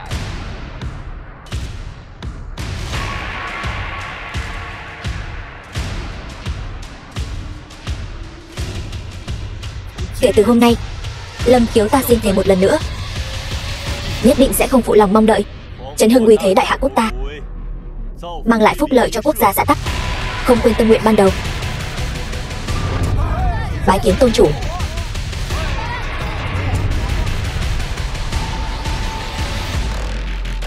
Mọi người đứng dậy đi.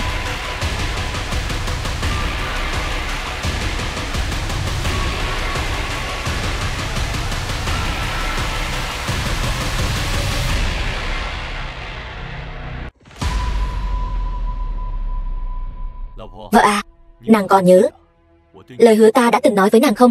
Ta đã nói sẽ không để bất kỳ ai bắt nạt nàng nữa. Cũng đã nói sẽ khiến người nhà họ Sở phải công khai xin lỗi.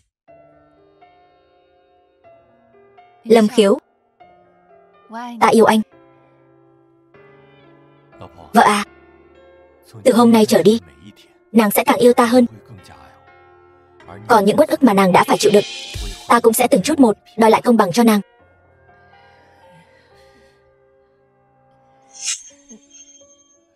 Sở lão thái thái, Sở Tử Phong, các người định đi đâu?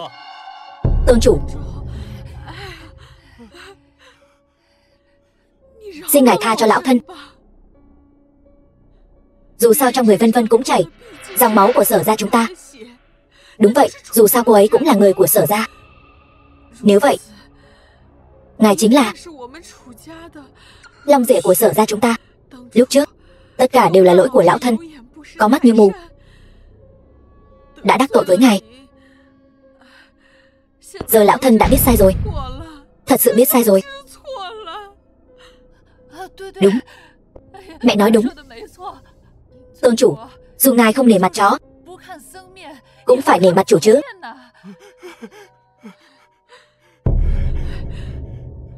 Chị, anh rể, thả lỗi cho tôi đi.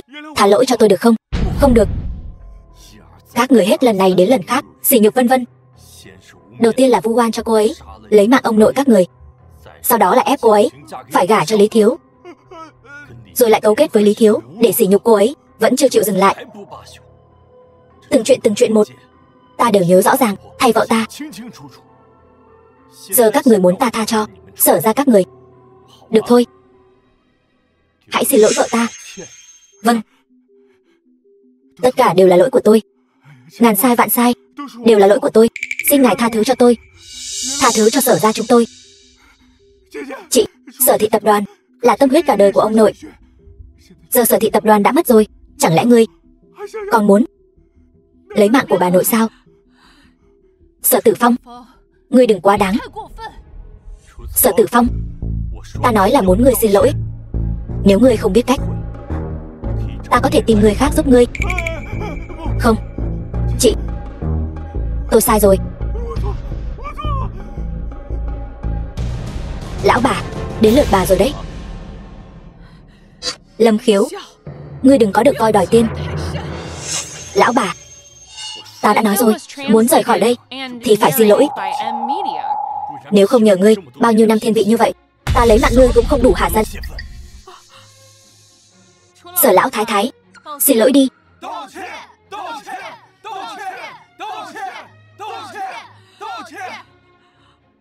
Mẹ, nếu không thì cứ xin lỗi Vân Vân đi. Xin lỗi đi.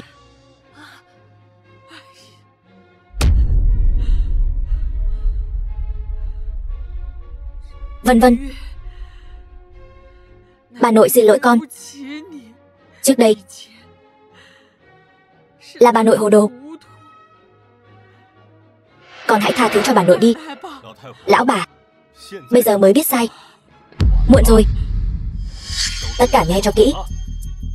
Từ hôm nay trở đi, ai dám dính dáng đến nhà họ Sở dù chỉ nửa xu, chính là đối đầu với Long Vương Điện của ta. Mang đi. Cứu tôi sai rồi.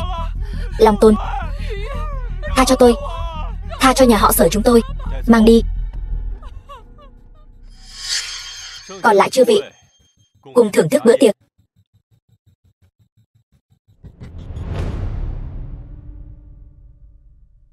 Đại sư bá, giờ tôi đã tiếp nhận ngôi vị Long Tôn. Chuyện sau này vẫn mong sư bá thay mặt xử lý. Tôi và Vân Vân sẽ về trước. Lâm Khiếu, sư tôn của ngươi chắc chắn đã đến Thiên Thành, đang ở nhà ngươi và Sở tiểu thư đợi ngươi.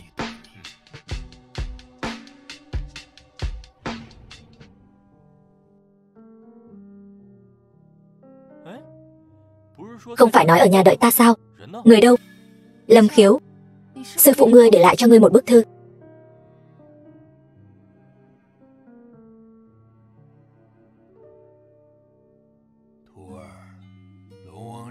Lâm Khiếu, Long Vương lạnh chỉ giúp con tìm được nhân duyên trời định, nhưng việc con chọn ai là do trái tim của con.